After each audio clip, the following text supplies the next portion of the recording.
ಸ್ನೇಹಿತರೆ ಎಲ್ರಿಗೂ ನಮಸ್ಕಾರ. ವಿಜಯಭವ ಯೂಟ್ಯೂಬ್ ಚಾನಲ್ಗೆ ತಮಗೆಲ್ಲ ಸ್ವಾಗತ.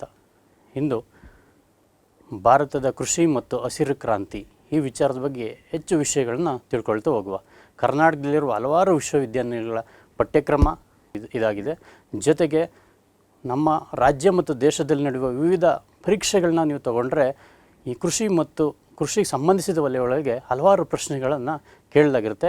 ಇದ್ರ ಬಗ್ಗೆ ನಾವು ಕೂಲಂಕಷವಾಗಿ ತಿಳ್ಕೊಂಡಾಗ ಎಲ್ಲ ಪ್ರಶ್ನೆಗಳಿಗೆ ಉತ್ತರವನ್ನು ಬರಲಿಕ್ಕೆ ಸಾಧ್ಯವಾಗುತ್ತೆ. ಈಗ ಭಾರತದ ಕೃಷಿ ಮತ್ತು ಕೈಗಾರಿಕೆ ಸಂಬಂಧಪಟ್ಟಂತೆ ಕೆಲವೊಂದು ಮುಖ್ಯವಾದ ಅಂಶಗಳನ್ನು ತಿಳಿತಾ ಹೋಗುವ. ಸ್ನೇಹಿತರೆ ನೋಡಿ, ನಿಮಗೆ ಕೆಲವೊಂದು ಚಿತ್ರಗಳನ್ನು ನೀವಿಲ್ಲಿ ಗಮನಿಸಲಿಕ್ಕೆ ಸಾಧ್ಯ ಇದೆ. ಈ ಚಿತ್ರಗಳನ್ನು ನೋಡಿದ್ರೆ ನಿಮಗೆ ಕೃಷಿಯ ವಿವಿಧ ಚಟುವಟಿಕೆಗಳಲ್ಲಿ ತೊಡಗಿರುವ ಒಂದು ಭಾವಚಿತ್ರಗಳನ್ನು ನೀವು ಗಮನಿಸ್ತಾ ಇದ್ದೀರಾ. ಈಗ ಈ ಕೃಷಿಗೆ ಸಂಬಂಧಪಟ್ಟಂತೆ ಕೆಲವೊಂದು ಅತಿ ಮುಖ್ಯವಾದ ಅಂಶಗಳನ್ನು ಹೈಲೈಟ್ ರೀತಿಯಲ್ಲಿ 1 ಮಿನಿಟಲ್ಲಿ ನೋಡ್ತಾ ಹೋಗುವ. ನೋಡಿ, ಮುಖ್ಯವಾದ ಅಂಶಗಳು ಏನೇನು ಭಾರತ ಕೃಷಿಗೆ ಸಂಬಂಧಪಟ್ಟಂತೆ ಒಂದು ಸಂಕ್ಷಿಪ್ತವಾಗಿ ನೀವು ನೋಡೋದಾದರೆ 2021-22ರಲ್ಲಿ ಆಹಾರ ಧಾನ್ಯಗಳ ಉತ್ಪಾದನೆ 315.7 ಮಿಲಿಯನ್ ಟನ್ನನ್ನು ಉತ್ಪಾದನೆ ಮಾಡಿದ್ದೀವಿ ಭಾರತದಲ್ಲಿ. ಸೊ ಇದು ಎಲ್ಲಿಂದ ತೊಗೊಂಡಿದ್ದೀನಿ ಮಾಹಿತಿಯನ್ನು ಅಂದರೆ ನಿಮಗೆ ಎಕನಾಮಿಕ್ ಸರ್ವೆ ರಿಪೋರ್ಟ್ಸಿಂದ ತಗೊಂಡಿದ್ದೀನಿ. ಮತ್ತು 1950-51ರಲ್ಲಿ ಆಹಾರ ಧಾನ್ಯಗಳನ್ನ ಎಷ್ಟು ಉತ್ಪಾದನೆ ಮಾಡ್ತಾ ಇದ್ದೋ ಭಾರತ ದೇಶದಲ್ಲಿ ಅಂತ ನೀವು ಗಮನಿಸಿದ್ರೆ 52 ಮಿಲಿಯನ್ ಟನ್ ಆಹಾರವನ್ನು ಉತ್ಪಾದನೆ ಮಾಡ್ತಾ ಇದ್ವಿ. ಸೊ ಇಲ್ಲಿ ನೋಡಿ ಡಿಫ್ರೆನ್ಸ್ ನೋಡಿ, ಸ್ವಾತಂತ್ರ್ಯ ಬಂದ ಕೆಲವು ವರ್ಷಗಳಲ್ಲಿ ನಾವು ಉತ್ಪಾದನೆ ಮಾಡ್ತಾ ಇದ್ದಂಥ ಆಹಾರ ಧಾನ್ಯಗಳ ಪ್ರಮಾಣ 52 ಮಿಲಿಯನ್ ಟನ್. ಬಟ್ ಪ್ರಸ್ತುತ ನಾವು 315.7 ಮಿಲಿಯನ್ ಟನ್ ಆಹಾರವನ್ನು ಉತ್ಪಾದನೆ ಮಾಡ್ತಾ ಇದ್ದೀವಿ. ಜೊತೆಗೆ ಭಾರತದ ಆರ್ಥಿಕತೆಯಲ್ಲಿ ಕೃಷಿ ಅತಿ ಮುಖ್ಯವಾದ ಒಂದು ಭಾಗ. ಒಟ್ಟು ದೇಶದ ಉದ್ಯೋಗಿಗಳಲ್ಲಿ ಇರುವ ಜನಸಂಖ್ಯೆಗಳು ಯಾವುದರ ಮೇಲೆ ಅವಲಂಬಿತ ಆಗಿದ್ದಾರೆ ಅಂದರೆ ಕೃಷಿ ಮೇಲೆ. 54.6% ಕೃಷಿ ಮೇಲೆ ನಮ್ಮ ಜನರು, ಭಾರತ ದೇಶದ ಜನರು ಅವಲಂಬಿತರಾಗಿದ್ದಾರೆ. ಮತ್ತು ನೀವು ನಮ್ಮ ದೇಶದ ಕೃಷಿ ಕೊಡುಗೆ GDPಗೆ ನೀವು ಗಮನಿಸಿದರೆ 18.3% ಈಗ ಪ್ರಸ್ತುತ ಇದೆ. ಅಂದರೆ ನಮ್ಮ ದೇಶದ ಒಟ್ಟು ರಾಷ್ಟ್ರೀಯ ಉತ್ಪಾದನೆಗೆ ಈ ಕೃಷಿಯ ಕೊಡುಗೆ ಮಹತ್ವವಾಗಿದೆ. ಜೊತೆಗೆ ನಮ್ಮ ದೇಶದ ಒಟ್ಟು ವಿಸ್ತೀರ್ಣ ನಿಮಗೆ ಗೊತ್ತು, 32,87,263 ಲಕ್ಷ ಚದರ ಕಿಲೋಮೀಟರ್ ಇದ್ರೂ ಅದರಲ್ಲಿ ಒಟ್ಟು ಬಿತ್ತನೆ ಮಾಡೋದು, ನಿವ್ವಳ ಬಿತ್ತನೆ ಮಾಡುವ ಕ್ಷೇತ್ರವನ್ನು ನೀವು ತಗೊಂಡ್ರೆ 139.4 ಮಿಲಿಯನ್ ಹೆಕ್ಟೇರಲ್ಲಿ ಬಿತ್ತನೆಯನ್ನು ನಾವು ಮಾಡ್ತಾ ಇದ್ದೇವೆ. ಜೊತೆಗೆ 2015-16ರಲ್ಲಿ ಒಟ್ಟು ಭೂವಿಡಿಗಳಲ್ಲಿ 86% ಸಣ್ಣ ಮತ್ತು ಕನಿಷ್ಠ ಹಿಡುವಳಿಗಳನ್ನು ಹೊಂದಿರ್ತಾರೆ. ಅಂದರೆ ನಿಮಗೆ ಸಣ್ಣ ಮತ್ತು ಕನಿಷ್ಠ ಹಿಡುವಳಿಗಳು ಅಂದರೆ ಏನರ್ಥ ಅಂದರೆ 1 ಹೆಕ್ಟೇರ್ಗಿಂತ ಕಡಿಮೆ ಜಾಗವನ್ನು ಭಾರತೀಯ ರೈತರು ಹೊಂದಿದ್ದಾರೆ ಅಂತ ಒಂದು ಅಂಕಿಅಂಶಗಳು ತಿಳಿಸ್ತದೆ. ಜೊತೆಗೆ ನಿಮಗೆ ಕೃಷಿ ಕಾರ್ಮಿಕರಲ್ಲಿ 40% ಕೆಲಸ ಮಾಡುವ ಜನ ಯಾರಾಗಿರ್ತಾರೆ ಅಂದರೆ ಮಹಿಳೆಯರೇ ಆಗಿರ್ತಾರೆ. ಜೊತೆಗೆ ನೀವು ನೆಕ್ಸ್ಟ್ ಅಂಶವನ್ನು ನೋಡಿದ್ರೆ ಭಾರತ ವಿಶ್ವದಲ್ಲಿ ಭತ್ತವನ್ನು ಉತ್ಪಾದಿಸುವ 2ನೇ ಒಂದು ದೊಡ್ಡ ದೇಶ ಮತ್ತು ಬೇಳೆಕಾಳುಗಳನ್ನು ಬೆಳೆಯುವ ಅತಿ ದೊಡ್ಡ ಪ್ರಮುಖ ದೇಶ. ಜೊತೆಗೆ ಭಾರತದ ಕೃಷಿ ಅತಿ ಹೆಚ್ಚು ಅಸಂಘಟಿತ ಕಾರ್ಮಿಕರನ್ನು ಹೊಂದಿದ ಒಂದು ದೇಶ ಮತ್ತು ಭಾರತದ ಆರ್ಥಿಕತೆಯ 90%ಕ್ಕಿಂತ ಹೆಚ್ಚು ಜನ ಅಸಂಘಟಿತ ಕಾರ್ಮಿಕರು ಎಲ್ಲಿ ಕೆಲಸ ಮಾಡ್ತಾರೆ ಅಂದರೆ ಕೃಷಿಯಲ್ಲಿ ಕೆಲಸ ಮಾಡ್ತಾರೆ. ಅಸಂಘಟಿತ ಕಾರ್ಮಿಕರು ಅಂದರೆ ನಿಮಗೆಲ್ಲ ಗೊತ್ತಿರಬೇಕು, ಯಾರು ಇನ್ಸ್ಟಿಟ್ಯೂಷನಲ್ಲಿ ಕೆಲಸ ಮಾಡಲ್ಲ, ಒಂದು ಸಂಘಟನಾತ್ಮಕ ಇರಲ್ಲ. ಈಗ ಉದಾಹರಣೆಗೆ ನಿಮ್ಗೆ ಕೊಡೋದಾದರೆ ಕಾರ್ಖಾನೆಗಳಲ್ಲಿ ಕೆಲಸ ಮಾಡೋರು, ಸರ್ಕಾರಿ ಉದ್ಯೋಗಿಗಳಾಗಿರ್ಬೋದು, ಮತ್ತು ಬೇರೆ ಬೇರೆ ಸಂಸ್ಥೆ, ಉದ್ಯಮ, ಖಾಸಗಿ ವಲಯದಲ್ಲಿ ಕೆಲಸ ಮಾಡೋರೆಲ್ಲ ಒಂದು ಸಂಘಟನೆಯಿಂದ ಒಂದು ಯೂನಿಯನನ್ನು ಹೊಂದಿರ್ತಾರೆ. ಅದೇ ನೀವು ರೈತ ಕಾರ್ಮಿಕರಾದರೆ ಅವರು ಸಂಘಟಿತರಾಗಿಲ್ಲದ ಕಾರ್ಮಿಕರಾಗಿರ್ತಾರೆ.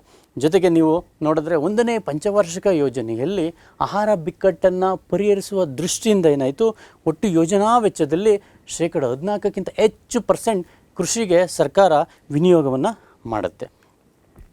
ಜೊತೆಗೆ ಇವತ್ತು ಭಾರತದ ನೀರಾವರಿಯಿಂದ ನಿಮಗೆ ಗೊತ್ತು, ನೀರಾವರಿ ಬೇಸಾಯ, ಮಳೆ ಆಶ್ರಿತ ಬೇಸಾಯ ಅಂತ 2 ಮೂಲಗಳಲ್ಲಿ ಬೇಸಾಯವನ್ನು ಮಾಡಿದ್ರು ಕೃಷಿಯನ್ನು ನೀವು ಗಮನಿಸಿದ್ರೆ ನೀರಾವರಿಗೆ ಒಳಪಡುವ ಜಮೀನಲ್ಲಿ 65%ಕ್ಕಿಂತ ಹೆಚ್ಚು ನೀರಾವರಿ ಯಾವುದರಿಂದ ಆಗಿರುತ್ತೆ ಅಂದರೆ ಬಾವಿ ನೀರಾವರಿ ಮೂಲಕ. ಅದರಲ್ಲಿ ಅಂತರ್ಜಲ ಕೊಳವೆ ಬಾವಿ ಆಗಿರ್ಬೋದು, ತೆರೆದ ಬಾವಿಗಳಾಗಿರ್ಬೋದು, ಇದು ಆಗಿರುತ್ತೆ. ಇನ್ನು 2ನೇ ಒಂದು ಮೂಲ ಕಾಲುವೆ ನೀರಾವರಿಗಳ ಮೂಲಕ ಆಗಿರುತ್ತೆ. ಮತ್ತು ಪ್ರಪಂಚದಲ್ಲಿ ನೀವು ಅತಿ ಹೆಚ್ಚು ಹಾಲನ್ನು ಉತ್ಪಾದಿಸುವ ದೇಶ ಭಾರತ ದೇಶ. ಪ್ರಪಂಚದಲ್ಲಿ ಅತಿ ಹೆಚ್ಚು ಜಾನುವಾರುಗಳನ್ನು ಸಾಗಾಣಿಕೆ ಮಾಡಿರೋರು ಯಾವ ದೇಶ ಅಂತ ನೋಡಿದ್ರೆ ಭಾರತ ದೇಶ. ಅದರ ಜೊತೆಗೆ 1960ರ ನಂತರ ಭಾರತದಲ್ಲಿ ಒಂದು ಕೃಷಿ ಕ್ರಾಂತಿ ಉಂಟಾಯಿತು. ಆ ಕೃಷಿ ಕ್ರಾಂತಿ ಬಗ್ಗೆ ನೆಕ್ಸ್ಟ್ ವಿಡಿಯೋದಲ್ಲಿ ನಿಮಗೆ ಡೀಟೇಲಾಗಿ ಹೇಳ್ತೇನೆ. ಸೊ ಕೃಷಿ ಕ್ರಾಂತಿ ಉಂಟಾಗಲಿಕ್ಕೆ ಕಾರಣ ನಿಮಗೆ HYVP ಅನ್ನೋ ಒಂದು ಬಿತ್ತನೆ ಬೀಜಗಳನ್ನ ಬಳಸಿ ಹೈ ಈಲ್ಡ್ ವೆರೈಟಿ ಪ್ರೋಗ್ರಾಮ್ ಅಂತ ಭಾರತ ಸರ್ಕಾರ ಜಾರಿಗೆ ತಂತು. ಅದರ ಪ್ರಯುಕ್ತವಾಗಿ ಭಾರತದಲ್ಲಿ ಕೃಷಿ ಕ್ರಾಂತಿ ಉಂಟಾಯಿತು. ಜೊತೆಗೆ ಕರ್ನಾಟಕ ಸರ್ಕಾರ ಒಂದು ರೈತರಿಗೆ ಉತ್ತಮ ಬೆಲೆ ಸಿಕ್ಕಲಿ, ಅವರು ಬೆಳೆದ ಬೆಳೆಗಳಿಗೆ ಉತ್ತಮ ಯೋಗ್ಯ ಬೆಲೆ ಸಿಕ್ಕಲಿ ಅನ್ನೋ ಕಾರಣದಿಂದ APMC ಕಾಯ್ದೆಯನ್ನು ಜಾರಿಗೆ ತಂದಿತ್ತು. ಇದು ಕೇಂದ್ರ ಸರ್ಕಾರ ಪ್ರಶಂಸೆಯಾಯಿತು. ಈ ಮಾದರಿಯನ್ನು ಕೇಂದ್ರ ಸರ್ಕಾರ ಮತ್ತು ಹಲವು ರಾಜ್ಯಗಳು ಅಡಾಪ್ಟ್ ಮಾಡಿಕೊಂಡಿದೆ. ಇದು ನಮ್ಮ ಕರ್ನಾಟಕಕ್ಕೆ ಒಂದು ಹೆಮ್ಮೆ. ಓಕೆ ಸ್ನೇಹಿತರೆ, ಭಾರತದ ಕೃಷಿ ಇದರಲ್ಲಿ ಇರುವ ಒಂದು ಪ್ರಾಮುಖ್ಯತೆ ಸ್ಥಾನ ಏನೇನಿದೆ, ಈ ಭಾರತದ ಕೃಷಿಯಿಂದ ಏನೇನೆಲ್ಲ ಅನುಕೂಲಗಳಾಗ್ತಾ ಇದ್ದಾವೆ ಅಂದರೆ ಕೆಲವೊಂದು ಪಾಯಿಂಟ್ಗಳನ್ನ ಲಿಸ್ಟ್ ಔಟ್ ಮಾಡಿದ್ದೀವಿ ನೋಡಿ. ಮೊದಲನೇದು ಆ ಪಾಯಿಂಟ್ಗಳನ್ನ ಒಂದೊಂದಾಗಿ ತಿಳ್ಕೊತಾ ಹೋಗೋಣ. ಸೊ ಜೀವನಾಧಾರವಾಗಿದೆ. ಭಾರತದ ಜನರ ಬದುಕು ಕೃಷಿಗೆ ಒಂದು ಆದಾಯ ಒಂದೇ ಆಗಿಲ್ಲ, ಅದು ಜೀವನಿತ್ಯವಾದ ಒಂದು ಒಡನಾಟವನ್ನು ಸಂಬಂಧ ಹೊಂದಿದೆ. ನೀವು ಭಾರತದ ಹಳ್ಳಿಗಳನ್ನು ಗಮನಿಸಿದರೆ ಒಬ್ಬ ಅಜ್ಜಿ ತಾತ ಇದ್ದರೆ ಅವರು ಒಂದು ಹಸು, ಸ್ವಲ್ಪ ಜಮೀನು, ಒಂದೆರಡು ಕುರಿಯಲ್ಲಿ ಒಂದು ಭಾವನಾತ್ಮಕವಾಗಿ ಜೀವನವನ್ನು ನಿರ್ವಹಣೆಗಾಗಿ ಬದುಕ್ತಾ ಇರ್ತಾರೆ. ಅದೇ ನೀವು ಬೇರೆ ದೇಶಗಳಿಗೆ, ನೀವು ಆಸ್ಟ್ರೇಲಿಯಾವನ್ನು, ಬ್ರೆಜಿಲ್ ದೇಶವನ್ನು ಅಥವಾ ಚೈನಾ, ಜಪಾನ್ ದೇಶವನ್ನು ತೆಗೆದುಕೊಂಡ್ರೆ ಅವರ ಒಂದು ವಾಣಿಜ್ಯೀಕರಣ ದೃಷ್ಟಿಯಿಂದ ಅತಿ ಮುಖ್ಯವಾಗಿರ್ತದೆ. ಆಸ್ಟ್ರೇಲಿಯಾದಲ್ಲಿ ಒಬ್ಬೊಬ್ಬ ರೈತ ಕನಿಷ್ಠ 500,000 ಎಕರೆ ಜಾಗವನ್ನು ಒಂದು ಕಲ್ಟಿವೇಷನ್ ಮಾಡ್ತಾ ಇರ್ತಾನೆ. ಜೊತೆಗೆ ನೂರಾರು ಸಾವಿರಾರು ಕುರಿಗಳನ್ನ ಒಬ್ಬೊಬ್ಬ ರೈತನೇ ಸಾಕಿ ಜೀವನ ಮಾಡ್ತಿರ್ತಾನೆ. ಆದರೆ ಭಾರತದ ರೈತರ ಬದುಕು ಹೇಗೆ ಅಂದರೆ ಅವರು ಒಂದು ಜೀವನಕ್ಕೆ ಆಧಾರ, ಜೀವನಕ್ಕೆ ಅನಿವಾರ್ಯವಾದ ಬದುಕಾಗಿ ಕೃಷಿಯಲ್ಲಿ ತೊಡ್ಕೊಂಡಿರ್ತಾರೆ. ನೆಕ್ಸ್ಟ್ ವಿಷಯವನ್ನು ನೀವು ಕೃಷಿಯ ಮಹತ್ವವನ್ನು ಗಮನಿಸಿದ್ರೆ ಆಹಾರ ಪೂರೈಕೆ. ಭಾರತ ದೇಶ ಸ್ವಾತಂತ್ರ್ಯ ಬಂದ ಹೊಸದರಲ್ಲಿ ನಾವೊಂದು 36 ಕೋಟಿ ಜನರಿದ್ದು ಈಗ ಪ್ರಸ್ತುತ 121 ಕೋಟಿ ಜನ ಭಾರತದಲ್ಲಿ ವಾಸ ಮಾಡ್ತಾಯಿದ್ದೀವಿ. ಇದು 2011ರ ಜನಗಣತಿಯಂತೆ. ಈಗ ಒಂದು ರಫ್ ಆಗಿ ಕ್ಯಾಲ್ಕುಲೇಟ್ ನೋಡೋದಾದರೆ 141 ಕೋಟಿಗಿಂತ ಹೆಚ್ಚು ಜನ ಭಾರತದಲ್ಲಿ ವಾಸ ಮಾಡ್ತಾಯಿದ್ದೀವಿ ಅಂತ ಒಂದು ಅಂದಾಜಿದೆ. ಇಷ್ಟೂ ಜನರಿಗೆ ಆಹಾರವನ್ನು ಪೂರೈಕೆ ಮಾಡ್ತಿರೋರು ಯಾರು? ನಮ್ಮ ರೈತ ಜನಾಂಗ ಅಥವಾ ಕೃಷಿಯಿಂದ ಆಹಾರವನ್ನು ಸಿಗ್ತಾ ಇದೆ. ನಮ್ಮ ಬೆಂಗಳೂರನ್ನು ನೀವು ಗಮನಿಸಿದರೆ ಆಲ್ಮೋಸ್ಟ್ 1.25 ಕೋಟಿಯನ್ನು ದಾಟಿದೆ ಅಂತ ಒಂದು ರಫ್ ಆದ ವರದಿ ಸಿಗ್ತಾ ಹೋಗ್ತದೆ. ಓಕೆ, ಕೃಷಿ ಆಹಾರ ಜೊತೆಗೆ ಕಚ್ಚಾ ವಸ್ತುಗಳನ್ನು ಪೂರೈಕೆ ಮಾಡುವ ಒಂದು ಬಹಳ ಪ್ರಮುಖ ವಲಯ. ಯಾವ್ಯಾವ ಕ್ಷೇತ್ರಗಳಿಗೆ ಕಚ್ಚಾ ವಸ್ತುಗಳನ್ನು ಕೃಷಿ ಪೂರೈಕೆ ಮಾಡ್ತದೆ ಅಂದರೆ ನೀವಿಲ್ಲಿ ಗಮನಿಸೋದು ಜವಳಿ ಉದ್ಯಮ ಇರ್ಬೋದು, ಸಕ್ಕರೆ ಉದ್ಯಮ ಇರ್ಬೋದು, ಅಡುಗೆ ಎಣ್ಣೆ ಉದ್ಯಮ ಇರ್ಬೋದು, ಚಹಾ, ಕಾಫಿ, ಚರ್ಮದ ಸರಕು, ಇತರೆ ಕೃಷಿಯನ್ನಿಗೆ ಇನ್ಪುಟ್ ಕೊಡುವ ಕೈಗಾರಿಕೆಗಳಿರ್ಬೋದು, ಮತ್ತು ಅದರ ಔಟ್ಪುಟ್ಟನ್ನು ತೆಗೆದುಕೊಂಡು ಪ್ರೊಸೆಸ್ ಮಾಡುವ ಉದ್ಯಮಗಳಿರ್ಬೋದು. ಈ ಎಲ್ಲ ಕೈಗಾರಿಕೆಗಳಿಗೆ ಕಚ್ಚಾ ವಸ್ತುಗಳನ್ನು ಪೂರೈಕೆ ಮಾಡುವಂತಹ ಒಂದು ಪ್ರಮುಖ ವಲಯ ಕೃಷಿ. ಜೊತೆಗೆ ಕೃಷಿಯಿಂದ ಏನಾಗ್ತಾ ಇದೆ ಅಂತ ನೋಡಿದ್ರೆ ಟ್ರಾನ್ಸ್ಪೋರ್ಟ್ ಆ್ಯಂಡ್ ಕಮ್ಯುನಿಕೇಷನ್ ಇಂಪ್ರೂವ್ಮೆಂಟ್ ಭಾಳ ಆಗ್ತಾಯಿದೆ. ಸೊ ನೋಡಿ, ಕೃಷಿಗಾಗಿ ಹಲವಾರು ಸಾರಿಗೆ ವ್ಯವಸ್ಥೆಗಳಿದ್ದಾವೆ, ಕೃಷಿಗಾಗಿ ಹಲವಾರು ಕಮ್ಯುನಿಕೇಷನ್ ವ್ಯವಸ್ಥೆಗಳಿದ್ದಾವೆ. ಇವೆರಡರ ಅಭಿವೃದ್ಧಿ ಆಗಲಿಕ್ಕೆ ಕೃಷಿ ಒಂದು ಕಾರಣ. ನೀವು ಸಾರಿಗೆ, ಸಂಪರ್ಕ ಮಾಧ್ಯಮಗಳು ಹೆಚ್ಚು ಬೆಳವಣಿಗೆ ಆಗಲಿಕ್ಕೆ ಕೃಷಿ ಇದೆ. ಕೃಷಿಯ ವಸ್ತುಗಳನ್ನು ಸಾಗಾಟ ಮಾಡಲಿಕ್ಕಿರ್ಬೋದು, ಮತ್ತು ಕೃಷಿಗಾಗಿ ಕಮ್ಯುನಿಕೇಷನ್ ಆ್ಯಂಡ್ ನೆಟ್ವರ್ಕ್ ಡೆವಲಪ್ಮೆಂಟ್ ಇರ್ಬೋದು, ಇದೆಲ್ಲ ಆಗಲಿಕ್ಕೆ ಕೃಷಿಯ ಒಂದು ಕೊಡುಗೆಯೂ ಬಹಳ ಹೆಚ್ಚಿದೆ.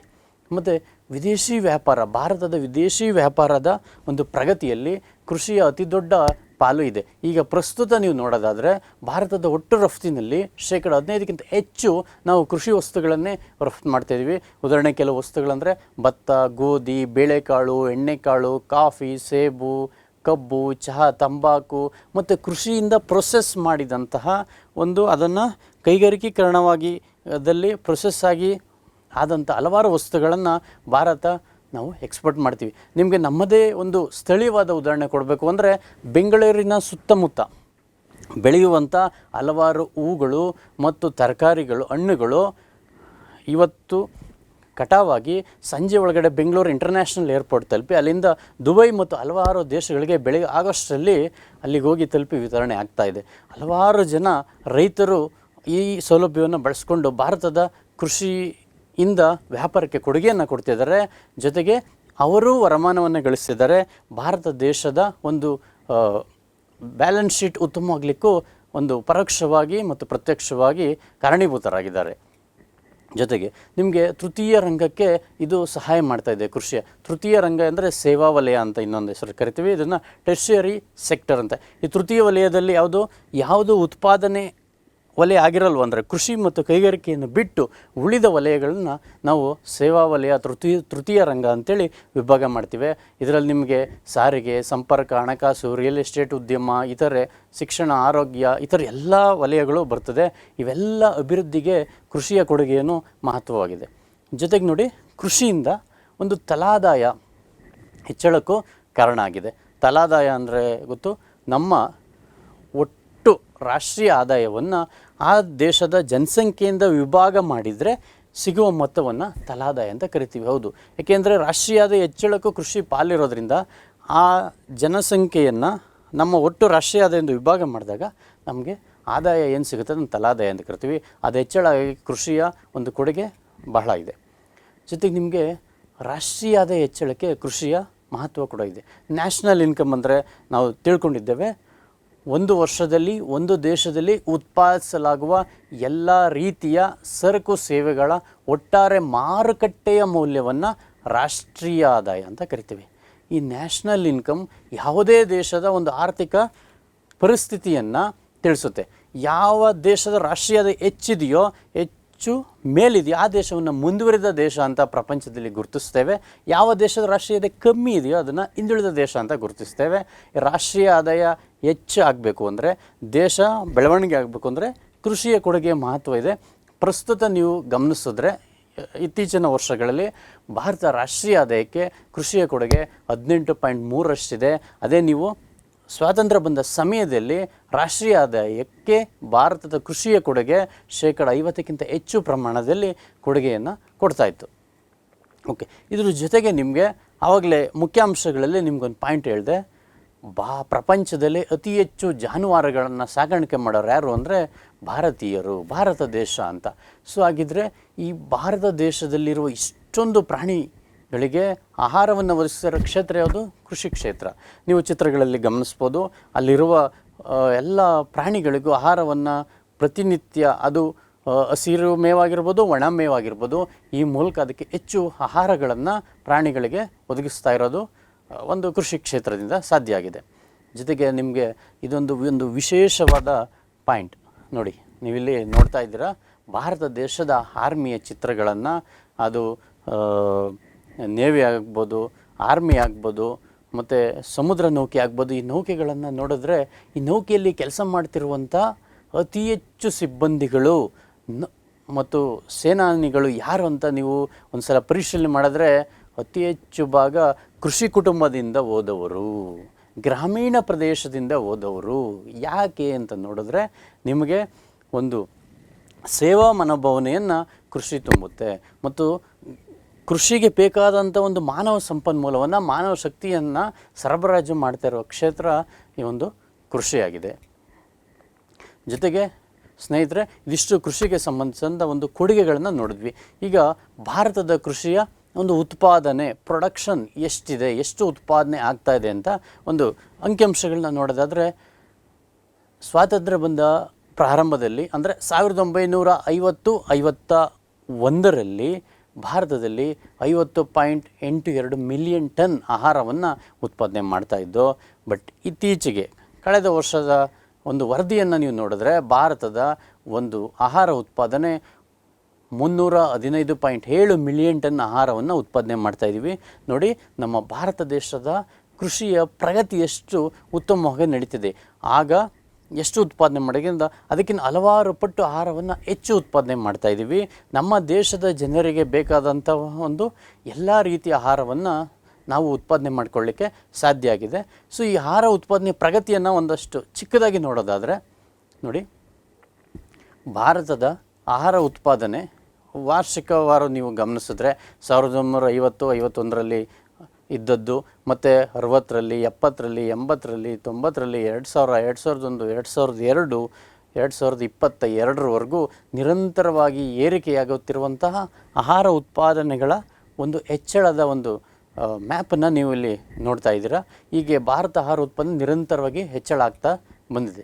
ಜೊತೆಗೆ ಇತ್ತೀಚಿನ ಒಂದು 4-5 ವರ್ಷಗಳ ಒಂದು ಹೆಚ್ಚಳವನ್ನು ಗಮನಿಸೋದಾದರೆ ನೀವು ಮ್ಯಾಪ್ನಲ್ಲಿ ಕಾಣ್ಬೋದಾಗಿದೆ. ಓಕೆ, ಈ ಭಾರತದ ಕೃಷಿ, ಅದರ ಮಹತ್ವ, ಆಹಾರ ಉತ್ಪಾದನೆ ಮಾಡ್ತಾಯಿದ್ದೀವಿ, ತಿಳ್ಕೊಂಡ್ವಿ. ಭಾರತದಲ್ಲಿ ಎಷ್ಟು ಭೂಮಿ ಇದೆ ಅಂದರೆ 32,87,263 ಲಕ್ಷ ಚದರ ಕಿಲೋಮೀಟರದ ವಿಸ್ತಾರವಾದ ಭಾರತ ದೇಶ ನಮ್ಮದು. ಈ ಭಾರತ ದೇಶದ ಇಷ್ಟು ವಿಸ್ತಾರವಾದ ಭೂಮಿ ಜೊತೆಗೆ ಈ ಭೂಮಿಯನ್ನು ನಾವು ಯಾವ ಯಾವ ಉದ್ದೇಶಕ್ಕೆ ಬಳಸ್ತಾ ಇದ್ದೀವಿ, ಯಾವ ಉದ್ದೇಶಕ್ಕೆ ಹೆಚ್ಚು ಬಳಸ್ತಾ ಇದ್ದೀವಿ, ಕೃಷಿಗ, ಕೈಗಾರಿಕೆಗ, ಬೇರೆ ಉದ್ದೇಶಕ್ಕ ಅಂತ ಸ್ವಲ್ಪ ತಿಳ್ಕೊಳ್ಳೋದು ಒಳ್ಳೆಯದು. ಒಬ್ಬ ಕಾಂಪಿಟೇಟಿವ್ ಎಕ್ಸಾಮ್ ದೃಷ್ಟಿಯಿಂದನೂ ಇದನ್ನು ಕೇಳ್ತಾರೆ. ಅತಿ ಹೆಚ್ಚು ಭೂಮಿ ಬಳಕೆ ಯಾವುದಕ್ಕಾಗ್ತಿದೆ, ಮತ್ತು ಒಂದು ಕಂಪೇರಿಟಿವ್ಲಿ ನಿಮಗೆ ಪ್ರಶ್ನೆಗಳು ಬರ್ತಾ ಇರುತ್ತೆ. ಈ ಮೇಲಿನಲ್ಲಿ ಏರಿಕೆ ಕ್ರಮದಲ್ಲಿ ಬರೆಯಿರಿ, ಇಳಿಕೆ ಕ್ರಮದಲ್ಲಿ ಬರೆಯಿರಿ, ಈ ರೀತಿಯಾಗಿ ನಿಮಗೆ ಪ್ರಶ್ನೆಗಳು ಬರೋ ಸಾಧ್ಯತೆಗಳು ಹೆಚ್ಚಿರ್ತದೆ. ಈಗಾಗಲೇ ಹಲವಾರು ಎಕ್ಸಾಮ್ಗಳಲ್ಲಿ ಇದನ್ನು ಕೇಳಿದ್ದಾರೆ. ಹಾಗಾಗಿ ಒಂದು ಸಲ ನೀವು ನೋಡೋದಾದರೆ, ಸೊ ನೋಡಿ, ನಿಮಗೆ ಒಂದು ಮ್ಯಾಪ್ನ ಹಾಕಿದ್ದೀನಿ. ಭಾರತದ ಅರಣ್ಯ, ಫಾರೆಸ್ಟು 1960-61ರಲ್ಲಿ ಫಾರೆಸ್ಟು 18% ಬಳಕೆ ಆಗ್ತಿತ್ತು. ಇತ್ತೀಚಿನ ವರ್ಷಗಳಲ್ಲಿ 22.57ರಷ್ಟು ಭೂಮಿ ಬಳಕೆ ಆಗ್ತಾಯಿದೆ. ಮತ್ತು ವೇಸ್ಟ್ ಲ್ಯಾಂಡ್, ಬೆರೆನ್ ಲ್ಯಾಂಡು ಮೊದಲು 12% ಇತ್ತು, ಈಗ 6% ಆಗಿದೆ. ಯಾಕೆ?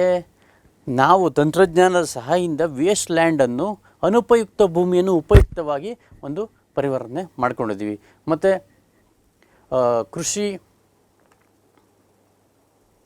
ಕೃಷಿಗೆ ಬಳಸುವ ಲ್ಯಾಂಡ್ಗಳು, ಮತ್ತು ಅರಣ್ಯ ಭೂಮಿ ಎಷ್ಟಿದೆ, ಕಲ್ಟಿವೇಟಬಲ್ ಲ್ಯಾಂಡ್ಗಳು, ನಾನ್ ಕಲ್ಟಿವೇಟಬಲ್ ಲ್ಯಾಂಡ್ಗಳು, ಮತ್ತು ನಿವ್ವಳ ಕೃಷಿ ಉತ್ಪಾದನೆ, ಕೃಷಿ ಬೆಳೆಯನ್ನು ಬೆಳೀತಾ ಇರುವ ಜಾಗಗಳನ್ನೆಲ್ಲ ನೀವು ಗಮನಿಸ್ತಾ ಒಂದೊಂದಾಗಿ ನೋಡ್ತಾ ಹೋಗುವ.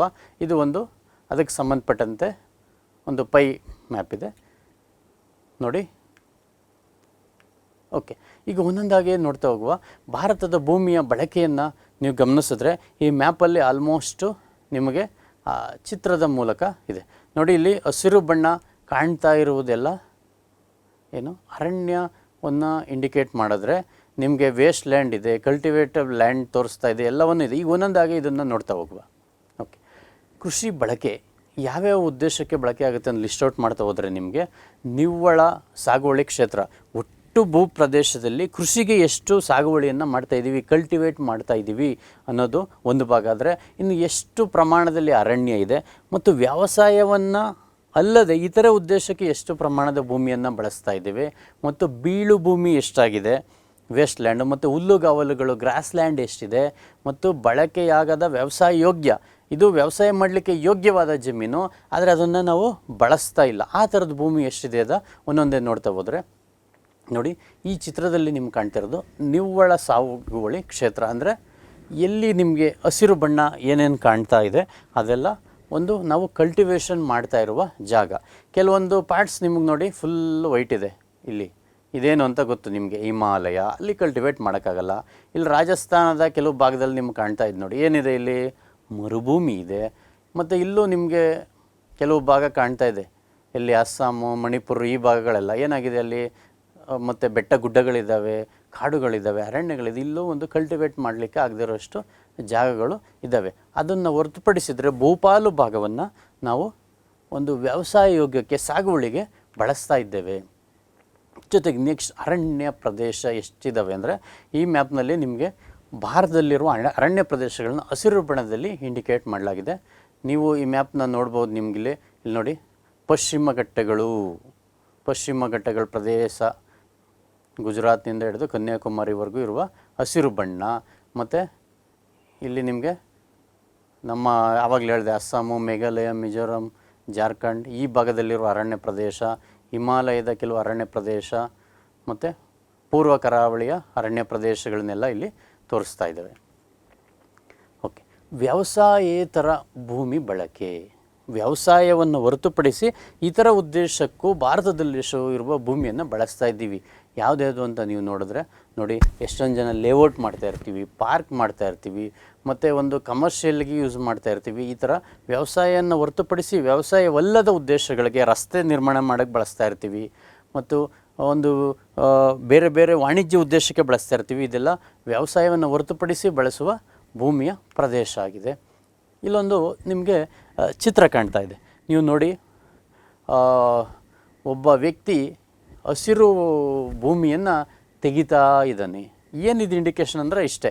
ಇವತ್ತು ನಮಗೆ ವ್ಯವಸಾಯ ಭೂಮಿಯನ್ನು ವ್ಯವಸಾಯೇತರ ಉದ್ದೇಶಕ್ಕೆ ಬಳಸ್ತಾ ಇರೋದು ಹೆಚ್ಚು.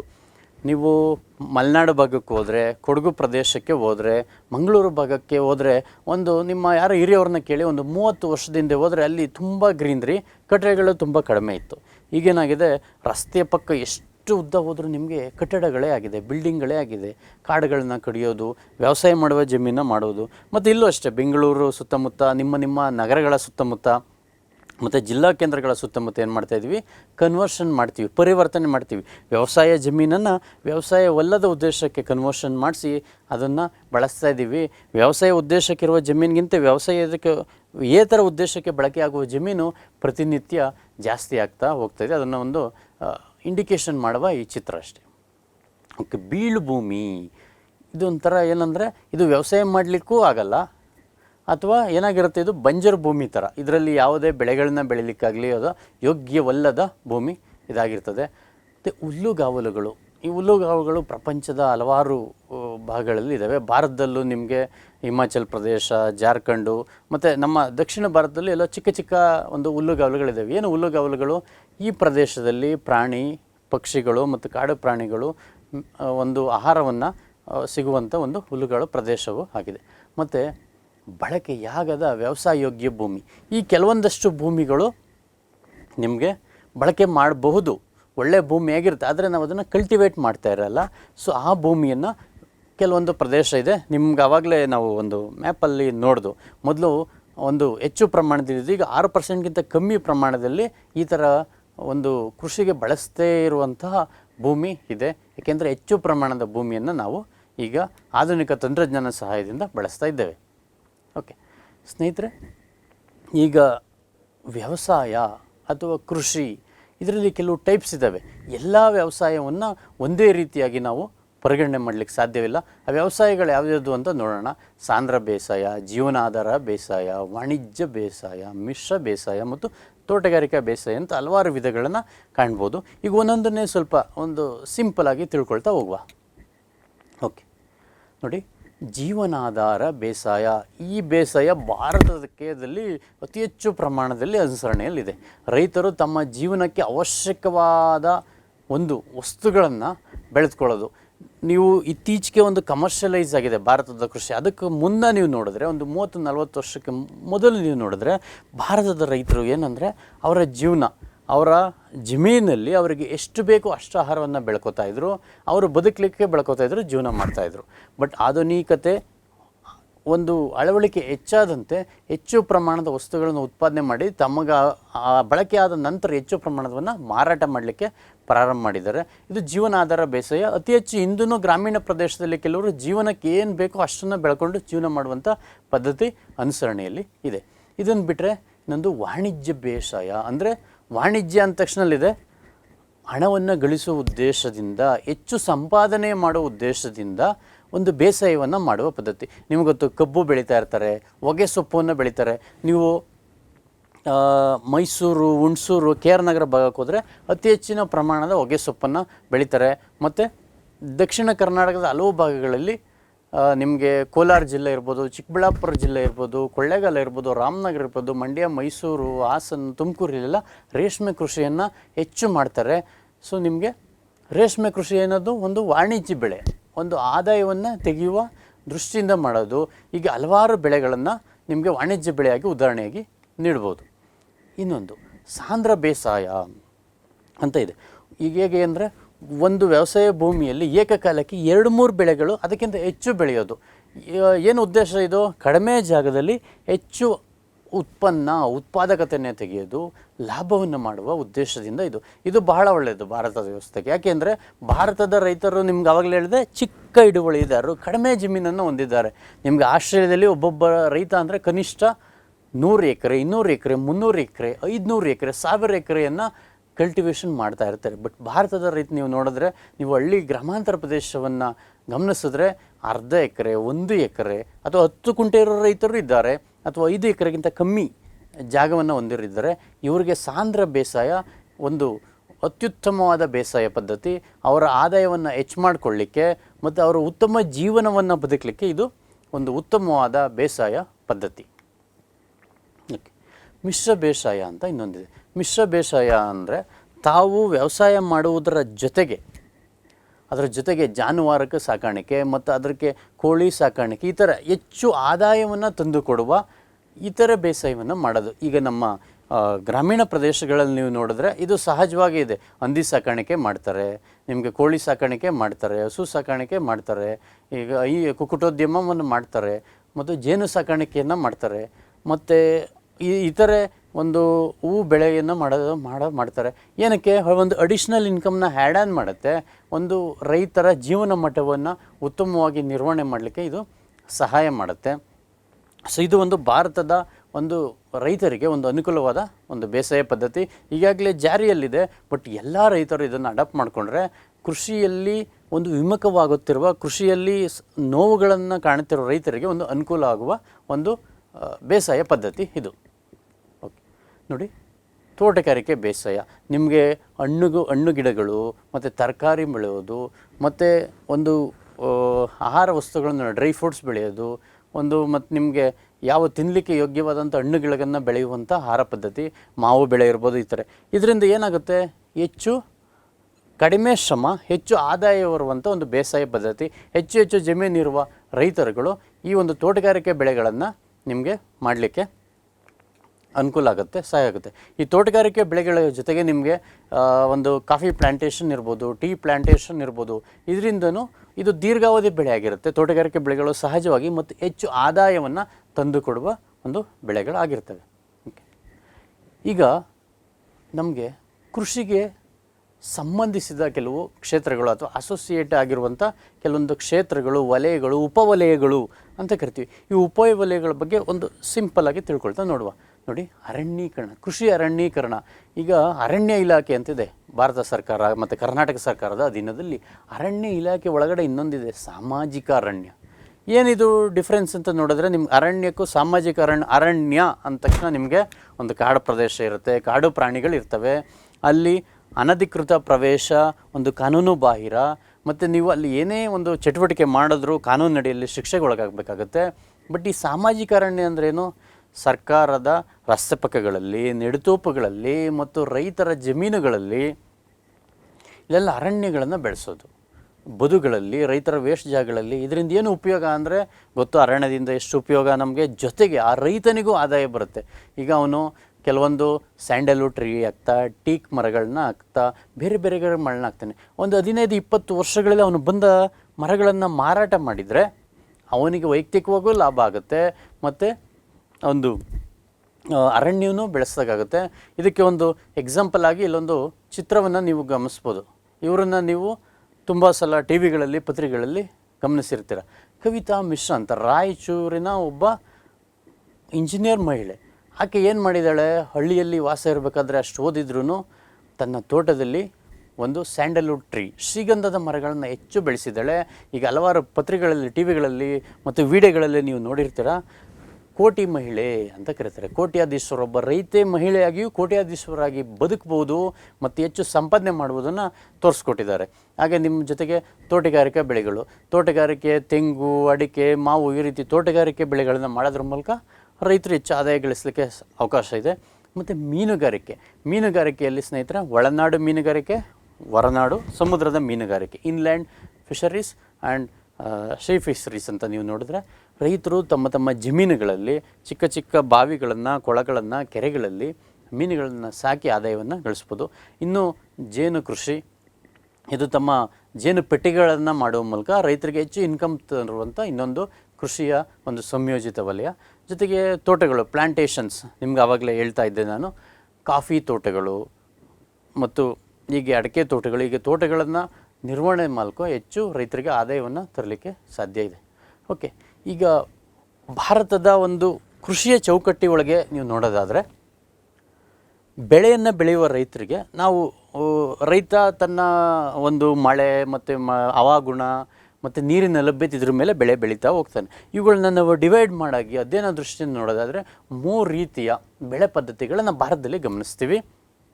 ಒಂದು ಖಾರಿಫ್ ಬೆಳೆಗಳು, ರಾಬಿ ಬೆಳೆಗಳು ಮತ್ತು ಜೈದ್ ಬೆಳೆಗಳು ಅಂತ ಕರಿತೀವಿ. ಈ ಖಾರಿಫ್ಗೆ ಸರಳವಾಗಿ ಒಂದೊಂದು ತಿಳ್ಕೊಳ್ಳುವ. ಆಮೇಲೆ ನಿಮಗೆ ಯಾವುದೇ ಎಕ್ಸಾಮ್ನ ಒಂದು ನೀವು ಗಮನಿಸಿದ್ರೆ ಇದಕ್ಕೆ ರಿಲೇಟೆಡ್ ಎಲ್ಲರೂ ಒಂದು ಪ್ರಶ್ನೆ ಇರುತ್ತೆ. ಹಲವಾರು ಎಕ್ಸಾಮ್ಗೆ ಅದು FD ಇರ್ಬೋದು, SDA ಇರ್ಬೋದು, ಪೊಲೀಸ್ ಕಾನ್ಸ್ಟೇಬಲ್ ಇರ್ಬೋದು, UPSC ಎಕ್ಸಾಮ್ ಇರ್ಬೋದು, KS ಇರ್ಬೋದು, ಮತ್ತು ಯಾವುದೇ ಸ್ಟಾಫ್ ಸೆಲೆಕ್ಷನ್ ಎಕ್ಸಾಮ್ಸ್ ಇರ್ಬೋದು, ಇದ್ದೇ ಇರ್ತದೆ. ಇದನ್ನು ಸೂಕ್ಷ್ಮವಾಗಿ ತಿಳ್ಕೊಳ್ಳೋದು ಅವಶ್ಯ. ಕೃಷಿ ಮತ್ತು ಕೃಷಿಗೆ ಸಂಬಂಧಿಸಿದಂತೆ ಯಾವುದೇ ಎಕ್ಸಾಮ್ನಲ್ಲಿ ನಿಮಗೆ ಪ್ರಶ್ನೆ ಇಲ್ಲದೆ ಪ್ರಶ್ನೆ ಪತ್ರಿಕೆಯನ್ನು ತಯಾರು ಮಾಡುವುದಿಲ್ಲ. ಅದರ ಯೋಜನೆಗಳ ಬಗ್ಗೆ ಇರ್ಬೋದು, ಅಥವಾ ಅದರ ವಿವಿಧ ಪದ್ಧತಿಗಳ ಬಗ್ಗೆ ಇರ್ಬೋದು, ಮತ್ತು ಅದರಲ್ಲಿರುವ ವಿಶೇಷ ಒಂದು ಅನುಷ್ಠಾನವಾದ ಪದ್ಧತಿಗಳ ಬಗ್ಗೆ ಇರ್ಬೋದು, ನಿಮಗೆ ಪ್ರಶ್ನೆಗಳಿದ್ದೇ ಇರುತ್ತೆ. ನೋಡಿ, ನಿಮಗೆ ಸ್ವಲ್ಪ ಕನ್ಫ್ಯೂಸ್ ಆಗಬಾರ್ದು, ನಾನೊಂದು ಸ್ವಲ್ಪ ಎಕ್ಸ್ಪ್ಲೈನ್ ಮಾಡ್ತೀನಿ. ಖಾರಿಫ್ ಬೇಸಾಯ ಅಥವಾ ಖಾರಿಫ್ ಬೆಳೆ, ಸರಳವಾಗಿ ನೀವು ನಮ್ಮ ಒಂದು ಕರ್ನಾಟಕದ ವ್ಯಾಪ್ತಿಯಾಗಿ ತಿಳ್ಕೊಳ್ಳೋದಾದರೆ ಇದನ್ನು ಮುಂಗಾರು ಬೆಳೆಗಳು ಅಂತ ಕರಿಬೋದು. ಮುಂಗಾರು ಅಂದರೆ ನಿಮಗೆ ಗೊತ್ತಿದೆ, ನಮಗೆ ಮುಂಗಾರು ಮಳೆ ಜೂನ್ ಅಥವಾ ಜುಲೈನಲ್ಲಿ ಕರ್ನಾಟಕದಲ್ಲಿ ಪ್ರಾರಂಭ ಆಗುತ್ತೆ ಅಷ್ಟೇ. ಈ ಮಳೆ ಪ್ರಾರಂಭವಾಗುವ ಸಮಯದಲ್ಲಿ ಬಿತ್ತನೆ ಮಾಡುವ ಬೆಳೆಗಳು, ಅದೇ ಖಾರಿಫ್. ಸೊ ಮುಂಗಾರು ಮಳೆ ಅಥವಾ ಮುಂಗಾರು ಬೆಳೆ, ಈಗಾದರೂ ನೆನ್ಪಿಟ್ಕೊಳ್ಳಿ, ಇದನ್ನು ಖಾರಿಫ್ ಅಂತ ಕರಿತೀವಿ. ಖಾರಿಫ್ ಬೆಳೆಗಳು, ಈ ಬೆಳೆಯಲ್ಲಿ ಇದನ್ನು ಬಿತ್ತನೆ ಮಾಡ್ತಾರೆ. ಆಲ್ಮೋಸ್ಟ್ ಅಕ್ಟೋಬರ್ ಹೊರಗಡೆ ಇದು ಕಟಾವು ಆಗುತ್ತೆ. ಸೊ ಜೂನ್ ಜುಲೈಯಿಂದ ಅಕ್ಟೋಬರ್ವರೆಗೂ ಬೆಳೆಯುವ ಬೆಳೆಗಳನ್ನು ಖಾರಿಫ್ ಬೆಳೆಗಳು ಅಥವಾ ಖಾರಿಫ್ ಬೇಸಾಯ ಅಂತ ಕರಿತೀವಿ. ಇದನ್ನು ಮುಂಗಾರು ಬೆಳೆಗಳು, ಮುಂಗಾರು ಬೇಸಾಯ ಅಂತಲೂ ನೆನ್ಪಿಟ್ಕೋಬೋದು. ಇದರಲ್ಲಿ ಮುಖ್ಯವಾದ ಬೆಳೆಗಳು ಯಾವುದ್ಯಾರು ಬರುತ್ತೆ ಅಂದರೆ ಭತ್ತ, ಕಡಲೆಕಾಯಿ, ಹತ್ತಿ, ಕಬ್ಬು, ಈ ಥರದ ಬೆಳೆಗಳು ಬರ್ತದೆ. ಅಂದರೆ ಆಲ್ಮೋಸ್ಟ್ ನಾವು ನೋಡಿ ದಕ್ಷಿಣ ಭಾರತದಲ್ಲಿ ಬೆಳೆಯುವಂಥ ಬೆಳೆಗಳು ಒಂದು ಖಾರಿಫ್ ಬೇಸಾಯ ಅಥವಾ ಮುಂಗಾರು ಬೆಳೆಗಳಲ್ಲಿ ಹೆಚ್ಚಾಗಿ ಬರ್ತದೆ. ಇನ್ನು ರಾಬಿ, ಇದನ್ನ ಹೇಗೆ ನೆನ್ಪಿಟ್ಕೊಳ್ಳೋದು? ಹಿಂಗಾರು ಅಂತ ನೆನ್ಪಿಟ್ಕೊಳ್ಳಿ. ನಮ್ಮ ಭಾರತೀಯ ರೈತರು ಮುಂಗಾರು ಮತ್ತು ಹಿಂಗಾರು ಅಂತ ಬಳಸುವ ಪದ್ಧತಿ ಹೆಚ್ಚು. ನಮ್ಮ ಕರ್ನಾಟಕದಲ್ಲ ಎಲ್ಲ ರೈತರು ಮುಂಗಾರು ಮಳೆ, ಹಿಂಗಾರು ಮಳೆ ಅಂತ ಬಳಸ್ತೀವಿ. ಹಿಂಗಾರು ಮಳೆ ನಿಮ್ಗೆ ಗೊತ್ತು, ಮಾರುತಗಳು ವಾಪಸ್ ಬರುವ ಸಂದರ್ಭದಲ್ಲಿ ಆಗುವ ಮಳೆಯಿಂದ ಇದನ್ನು ಬೇಸಾಯ ಮಾಡುವಂಥದ್ದು. ಇದು ಸಾಮಾನ್ಯವಾಗಿ ಅಕ್ಟೋಬರ್, ನವಂಬರ್ ಈ ತಿಂಗಳುಗಳಲ್ಲಿ ಬೆಳೆಯುವಂಥ ಬೆಳೆಯಾಗಿರುತ್ತೆ. ಹಿಂಗಾರು ಬೆಳೆಗಳಾದ ಹಿಂಗಾರು ಬೇಸಾಯ ಅಂತ ನೀವು ಹೇಳ್ಬೋದು. ಇದು ಹೆಚ್ಚು ಯಾವುದೋ ನೋಡಿ, ನಾರ್ತ್ ಇಂಡಿಯಾದಲ್ಲಿ ಹೆಚ್ಚು ಬೆಳೆಯುವ ಬೆಳೆಗಳು ಯಾವುದ್ಯಾವುದಿದೆ ನಿಮಗೆ ನೋಡಿ ಇಲ್ಲಿ, ಏನು ಗೋಧಿ, ಬಾರ್ಲಿ, ಈ ಥರದ ಉತ್ತರ ಭಾರತದಲ್ಲಿ ಹೆಚ್ಚು ಬೆಳೆಯುವಂಥ ಬೆಳೆಗಳನ್ನು ನಿಮಗೆ ಮಸ್ಟರ್ಡು, ಹೆಚ್ಚು ಬೆಳೆಗಳು ಇಲ್ಲಿ ನಿಮಗೆ ರಾಬಿಯಲ್ಲಿ ಬರ್ತದೆ. ಇದನ್ನು ಬಿಟ್ಟರೆ ಜೈದ್ ಅಂತ ಒಂದು ನೋಡಿದ್ರಿ ಸ್ಟಾರ್ಟಿಂಗಲ್ಲೇ, ಜೈದ್ ಅಂತ ಇದು ಯಾವುದು ಅಂದರೆ ಬೇಸಿಗೆಯಲ್ಲಿ ಬೆಳೆಯುವ ಒಂದು ಬೆಳೆಗಳು. ಬೇಸಿಗೆ ಅಂದರೆ ಯಾವುದು ನಿಮಗೆ ಮಾರ್ಚು, ಏಪ್ರಿಲ್ ಈ ಸಮಯದಲ್ಲಿ ಕೆಲವು ಬೆಳೆಗಳನ್ನು ಭಾರತದ ಕೆಲವು ಹಲವಾರು ಭಾಗಗಳಲ್ಲಿ ಬೆಳೀತಾರೆ. ಅದನ್ನು ಜೈದ್ ಅಂತ ಬೆಳೆ ಅಂತ ಕರಿತೇವೆ. ಓಕೆ, ಈಗ ಭಾರತೀಯ ಕೃಷಿ ಉತ್ಪಾದಕತೆ ಬಹಳ ಮುಖ್ಯ. ನೋಡಿ, ಉತ್ಪಾದನೆಗೂ ವ್ಯತ್ಯಾಸ ಇದೆ. ನಿಮಗೆ ಅರ್ಥವಾಗುವಾಗೆ ಒಂದು ಸರಳವಾಗಿ ಒಂದು ಲೈನಲ್ಲಿ ಹೇಳಬೇಕು ಅಂದರೆ, ಇಬ್ಬರು ಮನುಷ್ಯರು ಇರ್ತಾರೆ. ಇಬ್ಬರು ಮನುಷ್ಯರು ಮಡಕೆ ತಯಾರು ಮಾಡ್ತಿರ್ತಾರೆ. ಒಬ್ಬ ಮನುಷ್ಯ ಬೆಳಿಗ್ಗೆಯಿಂದ ಸಂಜೆವರೆಗೂ 10 ಮಡಕೆಯನ್ನು ತಯಾರು ಮಾಡ್ತಾನೆ. ಇನ್ನೊಬ್ಬ ಮನುಷ್ಯ 15 ಮಡಕೆಯನ್ನು ತಯಾರು ಮಾಡ್ತಾನೆ. ಇವರಿಬ್ಬರಿಗೂ ಕೊಟ್ಟಿರೋದು ಒಂದೇ ಪ್ರಮಾಣದ ಮಣ್ಣು, ಒಂದೇ ಪ್ರಮಾಣದ ಸಮಯ, ಎಲ್ಲವನ್ನು. ಈತ ಏನು ಮಾಡ್ದ 10 ಮಡಕೆ, ಈತ ಏನು ಮಾಡ್ದ 15 ಮಡಕೆಯನ್ನು ತಯಾರು ಮಾಡ್ದ. ಸೊ ನೋಡಿ, ಇಲ್ಲಿ ವ್ಯತ್ಯಾಸ ಬಂತು. ಇದನ್ನು ಏನಂತ ಕರಿತೀವಿ? ಅವನ ಉತ್ಪಾದಕತೆ. ಆ ವ್ಯಕ್ತಿ ಅದೇ ಸಮಯದಲ್ಲಿ ಅದೇ ಸಂಪನ್ಮೂಲಗಳನ್ನ ಬಳಸಿ ತಯಾರು ಮಾಡಿದ 10 ಮಡಕೆ, ಈ ವ್ಯಕ್ತಿ ಅದೇ ಸಮಯ ಅದೇ ಸಂಪನ್ಮೂಲ ಬಳಸಿ 15 ಮಡಕೆ ತಯಾರು ಮಾಡ್ದ. ಸೊ ಆ ವ್ಯಕ್ತಿಗಿಂತ ಈ ವ್ಯಕ್ತಿಯ ಉತ್ಪಾದಕತೆ ಹೆಚ್ಚಿದೆ. ಓಕೆ, ಇದನ್ನು ನಮ್ಮ ಕೃಷಿಗೆ ಅರ್ಥ ಮಾಡಿಕೊಂಡ್ರೆ, ಸೊ ಉತ್ಪಾದಕತೆ, ಭಾರತೀಯ ರೈತರ ಉತ್ಪಾದಕತೆ ಕಡಿಮೆ ಇತ್ತು, ಈಗ ಸ್ವಲ್ಪ ಸ್ವಲ್ಪ ಹೆಚ್ಚಾಗಿದೆ. ಸೊ ಒಂದು ನಿರ್ದಿಷ್ಟ ಭೂಮಿಯಲ್ಲಿ, ಈಗ 1 ಎಕರೆ ಜಮೀನಿನಲ್ಲಿ ನಾವು ಹಿಂದೆ 10 ಚೀಲ ಭತ್ತವನ್ನು ಬೆಳೀತಾ ಇದ್ದು ಅಂದ್ಕೊಳ್ಳಿ. ಈಗ 18 ಚೀಲ ಭತ್ತವನ್ನು ಭಾರತದ ರೈತರು ಸರಾಸರಿಯಾಗಿ ಬೆಳೀತಾ ಇದ್ದೀವಿ. ಅದೇ ಇದನ್ನು ನೀವು ಚೈನಾ ದೇಶಕ್ಕೋ ಆಸ್ಟ್ರೇಲಿಯಾ ದೇಶಕ್ಕೋ ಕಂಪೇರ್ ಮಾಡಿದ್ರೆ ನಮಗಿಂತ ಹೆಚ್ಚು ಪ್ರಮಾಣದ ಅದೇ ನಿರ್ದಿಷ್ಟ ಭೂಮಿಯಲ್ಲಿ ಬೆಳೀತಾ ಇದ್ದಾರೆ. ಸೊ ಹೀಗೆ ಉತ್ಪಾದಕತೆ ಬಹಳ ಮುಖ್ಯ. ಭಾರತೀಯ ರೈತರ ಒಂದು ಹೆಚ್ಚು ಆದಾಯವನ್ನು ಜಾಸ್ತಿ ಮಾಡಬೇಕು ಅಂದರೆ ನಾವು ಉತ್ಪಾದಕತೆಯನ್ನು ಹೆಚ್ಚು ಬಳಕೆ ಮಾಡೋದು ಅತಿ ಮುಖ್ಯ. ಉತ್ಪಾದಕತೆ ಹೆಚ್ಚು ಮಾಡೋದು ಅತಿ ಅವಶ್ಯ. ಓಕೆ ಮಿತ್ರರೇ, ಭಾರತದಲ್ಲಿ ಬೆಳೆಯುವಂಥ ಪ್ರಮುಖ ಬೆಳೆಗಳು ಯಾವ್ಯಾವುದು ಅಂತ ಸ್ವಲ್ಪ ತಿಳ್ಕೊಳ್ಳುವ. ಸೊ ಭಾರತದಲ್ಲಿ ಬೆಳೆಯುವ ಬೆಳೆಗಳನ್ನು 3 ವಿಭಾಗಗಳಾಗಿ ವಿಂಗಡಣೆ ಮಾಡ್ತೀವಿ. ಆಹಾರ ಬೆಳೆಗಳು, ಎಣ್ಣೆ ಕಾಳುಗಳು ಮತ್ತು ವಾಣಿಜ್ಯ ಬೆಳೆಗಳಾಗಿ ವಿಭಾಗ ಮಾಡ್ತೀವಿ. ಸೊ ಹೀಗೆ ಕೆಲವುದನ್ನು ಹಣ್ಣು ತರಕಾರಿಗಳಾಗೂ ಮಾಡ್ತಾರೆ, ಸಿರ್ಲೆಕ್ಸ್ ಆಗಿ ಮಾಡ್ತಾರೆ, ಮತ್ತು ಧಾನ್ಯಗಳಾಗಿ ಮಾಡ್ತಾರೆ, ಮತ್ತು ಎಣ್ಣೆ ಬೀಜಗಳನ್ನಾಗಿ ವಿಭಾಗವನ್ನು ಮಾಡ್ತೇವೆ. ಸೊ ಇದನ್ನು ನಿಮಗೆ ಇನ್ನೂ ಒಂದು ರೀತಿ ವಿಭಾಗವನ್ನು ಮಾಡ್ತೇವೆ. ಆಹಾರ ಧಾನ್ಯಗಳು ಮತ್ತು ವಾಣಿಜ್ಯ ಬೆಳೆಗಳು ಅಥವಾ ಹಣಕ್ಕಾಗಿ ಮಾಡುವಂಥ ಬೆಳೆಗಳು, ಕ್ಯಾಶ್ ಕ್ರಾಪ್ಸ್ ಮತ್ತು ಫುಡ್ ಕ್ರಾಪ್ಸ್ ಅಂತಲೂ ಡಿವೈಡ್ ಮಾಡ್ತೇವೆ. ಸೊ ಇದರೊಳಗಡೆ ಮತ್ತೆ ಡಿವೈಡ್ ಮಾಡಿದ್ರೆ ಎಣ್ಣೆ ಬೀಜಗಳು ಮತ್ತು ಪ್ಲ್ಯಾಂಟೇಷನ್ ಮಾಡುವಂಥ ಬೆಳೆಗಳು. ಪ್ಲ್ಯಾಂಟೇಷನ್ ಕ್ರಾಪ್ಸ್ ಅಂದರೆ ಸರಳ ನಿಮಗೆ ಕಾಫಿ ಇರ್ಬೋದು, ಟೀ ಇರ್ಬೋದು, ಹೀಗೆ ಅತಿ ದೀರ್ಘಾವಧಿ ಬೆಳೆಗಳನ್ನು ಹೇಳ್ತೀವಿ. ಮತ್ತು ನಿಮಗೆ ಫೈಬರ್ ಕ್ರಾಪ್ಸು ಈ ಥರದ್ದೆಲ್ಲ ಇದರಲ್ಲೂ ವಿಭಾಗ ಮಾಡ್ತೀವಿ. ಭಾರತದಲ್ಲಿ ಈ ಬೆಳೆಗಳನ್ನು ಯಾವ ಬೆಳೆಗಳನ್ನು ಹೆಚ್ಚಾಗಿ ಯಾವ್ಯಾವ ಪ್ರದೇಶದಲ್ಲಿ ಬೆಳಿತೀವಿ ಅಂತ ನಮಗೆ ಗೊತ್ತಿದ್ದರೆ ಒಳ್ಳೆಯದು. ಗೋಧಿಯನ್ನು, ವೀಟನ್ನು ಉತ್ತರ ಪ್ರದೇಶದಲ್ಲಿ ಅತಿ ಹೆಚ್ಚು, ಪಂಜಾಬ್ ಮತ್ತು ಮಧ್ಯಪ್ರದೇಶ. ಮತ್ತು ಭತ್ತವನ್ನು ವೆಸ್ಟ್ ಬೆಂಗಾಲ್, ಉತ್ತರ ಪ್ರದೇಶದಲ್ಲಿ ಹೆಚ್ಚು ಬೆಳೀತೇವೆ. ಮತ್ತು ಕೆಲವೊಂದು ಮುಖ್ಯವಾದವನ್ನು ನೀವು ನೋಡೋಣ. ಶುಗರ್ ಕೇನ್ನ ಉತ್ತರ ಪ್ರದೇಶ, ಮಹಾರಾಷ್ಟ್ರ. ಮತ್ತು ತೆಂಗನ್ನು, ಕೊಕೊನೆಟ್ಟನ್ನು ಕೇರಳ ಮತ್ತು ತಮಿಳುನಾಡಲ್ಲಿ. ಮತ್ತು ಕಡಲೆ ಬೀಜ, ಗ್ರೌಂಡ್ನೆಟ್ಟನ್ನು ಗುಜರಾತ್ ಮತ್ತು ಆಂಧ್ರ ಪ್ರದೇಶ ಮತ್ತು ತಮಿಳುನಾಡಲ್ಲಿ. ಸನ್ಫ್ಲವರ್, ಸೂರ್ಯಕಾಂತಿಯನ್ನು ಅತಿ ಹೆಚ್ಚು ಕರ್ನಾಟಕ, ಆಂಧ್ರ ಪ್ರದೇಶ, ಮಹಾರಾಷ್ಟ್ರದಲ್ಲಿ. ಮತ್ತು ಕಾಟನ್, ಹತ್ತಿಯನ್ನು ಮಹಾರಾಷ್ಟ್ರ ಮತ್ತು ಗುಜರಾತ್ನಲ್ಲಿ ಹೆಚ್ಚು ಬೆಳಿತೇವೆ. ಮತ್ತು ನಿಮಗೆ ಜ್ಯೂಟ್, ಇದನ್ನು ವೆಸ್ಟ್ ಬೆಂಗಾಲ್ ಮತ್ತು ಬಿಹಾರಲ್ಲಿ ಬೆಳಿತೇವೆ. ಮತ್ತು ಸಿಲ್ಕ್, ರೇಷ್ಮೆಯನ್ನು ಕರ್ನಾಟಕ ಮತ್ತು ಕೇರಳದಲ್ಲಿ ಹೆಚ್ಚು ಬೆಳಿತೇವೆ. ಮತ್ತು ಕಾಫಿಯನ್ನು ನಿಮಗೆ ಗೊತ್ತು, ಹೆಚ್ಚಾಗಿ ಕರ್ನಾಟಕ, ಅದು ಬಿಟ್ಟರೆ ಕೇರಳದಲ್ಲಿ ಬೆಳಿತೇವೆ. ರಬ್ಬರನ್ನು ಕೇರಳ ಮತ್ತು ಕರ್ನಾಟಕದಲ್ಲಿ ಹೆಚ್ಚು ಬೆಳಿತೇವೆ. ಟೀಯನ್ನು ಅತಿ ಹೆಚ್ಚು ಬೆಳೆಯೋದು ಅಸ್ಸಾಂ, ಅದು ಬಿಟ್ಟರೆ ಕೇರಳ. ಟೊಬಾಕೋವನ್ನು ಗುಜರಾತ್, ಮಹಾರಾಷ್ಟ್ರ ಮತ್ತು ಮಧ್ಯಪ್ರದೇಶದಲ್ಲಿ ಹೆಚ್ಚು ಬೆಳಿತೇವೆ. ಪೆಪ್ಪರನ್ನು ಕೇರಳ, ಕರ್ನಾಟಕ, ತಮಿಳುನಾಡಲ್ಲಿ. ಜಿಂಜರನ್ನು ಕೇರಳ ಮತ್ತು ಉತ್ತರ ಪ್ರದೇಶದಲ್ಲಿ. ರಾಗಿಯನ್ನು ಅತಿ ಹೆಚ್ಚು ಬೆಳೆಯೋದು ನಿಮಗೆಲ್ಲ ಕರ್ನಾಟಕದ ಒಂದು ರಾಗಿ ಮುದ್ದೆ ಇಂಡಿಯಾದಲ್ಲೇ ಅತ್ಯಂತ ಪ್ರಸಿದ್ಧವಾದದ್ದು. ಕರ್ನಾಟಕ, ಅದು ಬಿಟ್ಟರೆ ತಮಿಳುನಾಡಲ್ಲಿ ಹೆಚ್ಚು ರಾಗಿಯನ್ನು ಬೆಳಿತೇವೆ. ಓಕೆ, ಸೊ ನಿಮಗೆ ಈ ಮ್ಯಾಪಲ್ಲಿ ಒಂದು ಏನಂದರೆ ರೈಸನ್ನು ಹೆಚ್ಚು ಉತ್ಪಾದನೆ ಮಾಡುವ ಪ್ರದೇಶಗಳು ಯಾವ್ಯಾವುದು ಅಂತ ನೋಡಿದ್ರೆ, ಈ ಒಂದು ಎಲ್ಲಿ ಹಸಿರು ಬಣ್ಣ ಕಾಣ್ತಾ ಇದೆ, ಈ ಪ್ರದೇಶದಲ್ಲಿ ಹೆಚ್ಚು ಒಂದು ಭತ್ತವನ್ನು ಬೆಳಿತೇವೆ ಅಂತ ಈ ಚಿತ್ರದಲ್ಲಿ ಕಾಣ್ಬೋದು. ಮತ್ತು ಗೋಧಿಯನ್ನು ಹೆಚ್ಚು ಬೆಳೆಯೋದು ಎಲ್ಲಿ ಅಂತ ನೋಡಿದ್ರೆ ನಿಮಗೆ ಇಲ್ಲಿ ಕಾಣಿಸ್ತಾ ಇದೆ ನೋಡಿ. ಒಂದು ಉತ್ತರ ಪ್ರದೇಶ ಇರ್ಬೋದು, ಮಧ್ಯಪ್ರದೇಶ ಇರ್ಬೋದು, ಮಹಾರಾಷ್ಟ್ರ, ಗುಜರಾತ್, ರಾಜಸ್ಥಾನ್, ಈ ಭಾಗಗಳಲ್ಲಿ ಹೆಚ್ಚು ಗೋಧಿಯನ್ನು ಉತ್ಪಾದನೆ ಮಾಡ್ತೇವೆ ಭಾರತದಲ್ಲಿ. ಓಕೆ ಸ್ನೇಹಿತರೆ, ಭಾರತದ ಕೃಷಿ ಬಗ್ಗೆ ಒಂದು ಮುಖ್ಯ ಅಂಶಗಳನ್ನ ತಿಳ್ಕೊಂಡ್ವಿ. ನಿಮಗೆ ಅತಿ ಮುಖ್ಯವಾಗಿ ಗಮನಿಸಬೇಕಾದ ಇನ್ನೊಂದು ಅಂಶ, ಭಾರತದ ರೈತರು ಚಿಕ್ಕ ಹಿಡುವಳಿದಾರರು. ಅಂದರೆ ಅತಿ ಕಡಿಮೆ ಜಮೀನನ್ನು ಹೊಂದಿರೋರು. ಅತಿ ಕಡಿಮೆ ಜಮೀನನ್ನು ಹೊಂದಿದ್ರೆ ಏನಾಗಿರ್ತಾರೆ, ಸಹಜವಾಗಿ ಒಂದು ಬಡತನದಲ್ಲಿ ಇರ್ತಾರೆ. ಅಥವಾ ಅವ್ರಿಗೆ ಒಳ್ಳೆಯ ಆಧುನಿಕ ಬೇಸಾಯವನ್ನಾಗಲಿ ಕೃಷಿಯನ್ನು ಮಾಡಲಿಕ್ಕಾಗಲಿ ಹಣಕಾಸಿನ ಕೊರತೆ ಇರುತ್ತೆ ಅಂತ ಒಂದು ಅಂಡರ್ಸ್ಟುಡ್. ಇಂಥ ಒಂದು ರೈತರಿಗೆ ಕೃಷಿಯನ್ನು ಒಂದು ಕಡಿಮೆ ಪ್ರಮಾಣದಲ್ಲಿ, ಸೂಕ್ಷ್ಮ ಪ್ರಮಾಣದ ಚಿಕ್ಕ ಪ್ರಮಾಣದಲ್ಲಿ ಸಾವಿರದಲ್ಲೂ ಅವರಿಗೆ ಹಣಕಾಸು ಬೇಕಾಗ್ಬೋದು, ಅಥವಾ ದೊಡ್ಡ ಪ್ರಮಾಣದಲ್ಲಿ ಲಕ್ಷಗಳಲ್ಲೂ ಒಂದು ಹಣಕಾಸು ನೆರವು ಆಗ್ಬೋದು. ಸೊ ಇದನ್ನು ಪೂರೈಕೆ ಮಾಡಬೇಕು, ಅವ್ರಿಗೊಂದು ನಿಧಿಯನ್ನು ಸಂಗ್ರಹ ಮಾಡಬೇಕು, ಒಂದು ಯೋಜನೆಗಳನ್ನ ರೂಪಿಸಬೇಕು, ಕೊಡಬೇಕು. ಈ ಒಂದು ಮಾಡೋದ್ರ ಮೂಲಕ ಒಂದು ಮೇಲ್ವಿಚಾರಣೆಯನ್ನು, ಕೃಷಿ ಫೈನಾನ್ಸನ್ನು ಮಾಡಬೇಕು. ಕೃಷಿಗೆ ಬೇಕಾದಂತಹ ಒಂದು ಹಣಕಾಸಿನ ವ್ಯವಸ್ಥೆಯನ್ನು ಒದಗಿಸ್ಕೊಡೋದು ಸರ್ಕಾರದ ಜವಾಬ್ದಾರಿ. ಒಂದು ಸೇಯಿಂಗ್ಸ್ ಅಥವಾ ಒಂದು ಲೈನ್ ಬಹಳ ಇದೆ, ನಾವು ಚಿಕ್ಕ ವಯಸ್ಸಿಂದ ಓದ್ಕೊಬಂದಿದ್ದು. ಮತ್ತು ಹಳ್ಳಿಗಳ ಪ್ರದೇಶಗಳನ್ನು ನಿಮ್ಗೆ ಗಮನಿಸಿದ್ರೆ ಇದನ್ನು ಕಾಣ್ಬೋದು. ಭಾರತೀಯ ರೈತನು ಸಾಲದಲ್ಲೇ ಹುಟ್ಟಿ, ಸಾಲದಲ್ಲೇ ಬೆಳೆದು, ಸಾಲದಲ್ಲೇ ಸತ್ತು, ಸಾಲವನ್ನೇ ತನ್ನ ಮುಂದಿನ ಪೀಳಿಗೆಗೂ ಬಳುವಳಿಯಾಗಿ ವರ್ಗಾಯಿಸುತ್ತಾನೆ ಅಂತ. ಹೌದಾ ಅಂತ ನೀವು ನೋಡಿದ್ರೆ ಎಸ್, ಭಾರತದ ಹಲವಾರು ಭಾಗಗಳಲ್ಲಿ ಕೃಷಿ ಸಾಲದಿಂದಾಗಿ ಎಷ್ಟೋ ಜನ ಆತ್ಮಹತ್ಯೆ ಮಾಡಿಕೊಂಡ ಉದಾಹರಣೆಗಳನ್ನ ನಾವು ಗಮನಿಸ್ತಾ ಇರ್ತೀವಿ. ಈಗ ಆತ್ಮಹತ್ಯೆ ಯಾಕೆ ಮಾಡ್ಕೋತಾರೆ ಅಂದರೆ ಅವರಲ್ಲಾದಂಥ ಹೆಚ್ಚು ಒಂದು ಸಾಲ, ಆ ಸಾಲದ ಡೆಟ್ ಟ್ರ್ಯಾಪ್ ಅಂತ ಕರಿತೀವಿ. ಸಾಲದ ಸುಳಿಯಿಂದ ಸಿಲುಕಿ ಅದನ್ನು ತೀರಿಸ್ಲಿಕ್ಕೆ ಆಗದೇ ಒಂದು ಆತ್ಮಹತ್ಯೆ ಮಾಡ್ಕೊಳ್ಳೋದನ್ನ ಗಮನಿಸ್ತಾ ಇರ್ತೇವೆ. ಇದನ್ನು ನಾವು ಹೊರಬರಬೇಕು ಅಂದರೆ, ಇದರಿಂದ ಒಂದು ರೈತರನ್ನು ಮೇಲೆತ್ತಬೇಕು ಅಂದರೆ ಕೃಷಿಗೆ ಬೇಕಾದಂಥ ಅಗತ್ಯ ಹಣಕಾಸು ಪೂರೈಕೆಯನ್ನು ಮಾಡಬೇಕಾಗತ್ತೆ. ಹೇಗೆ ಮಾಡ್ತಾ ಇದೆ ಭಾರತದಲ್ಲಿ ಕೃಷಿಗೆ ಹಣಕಾಸು ವ್ಯವಸ್ಥೆ ಹೇಗಿದೆ ಅಂತ ನಾವು ತಿಳ್ಕೊಳ್ವ.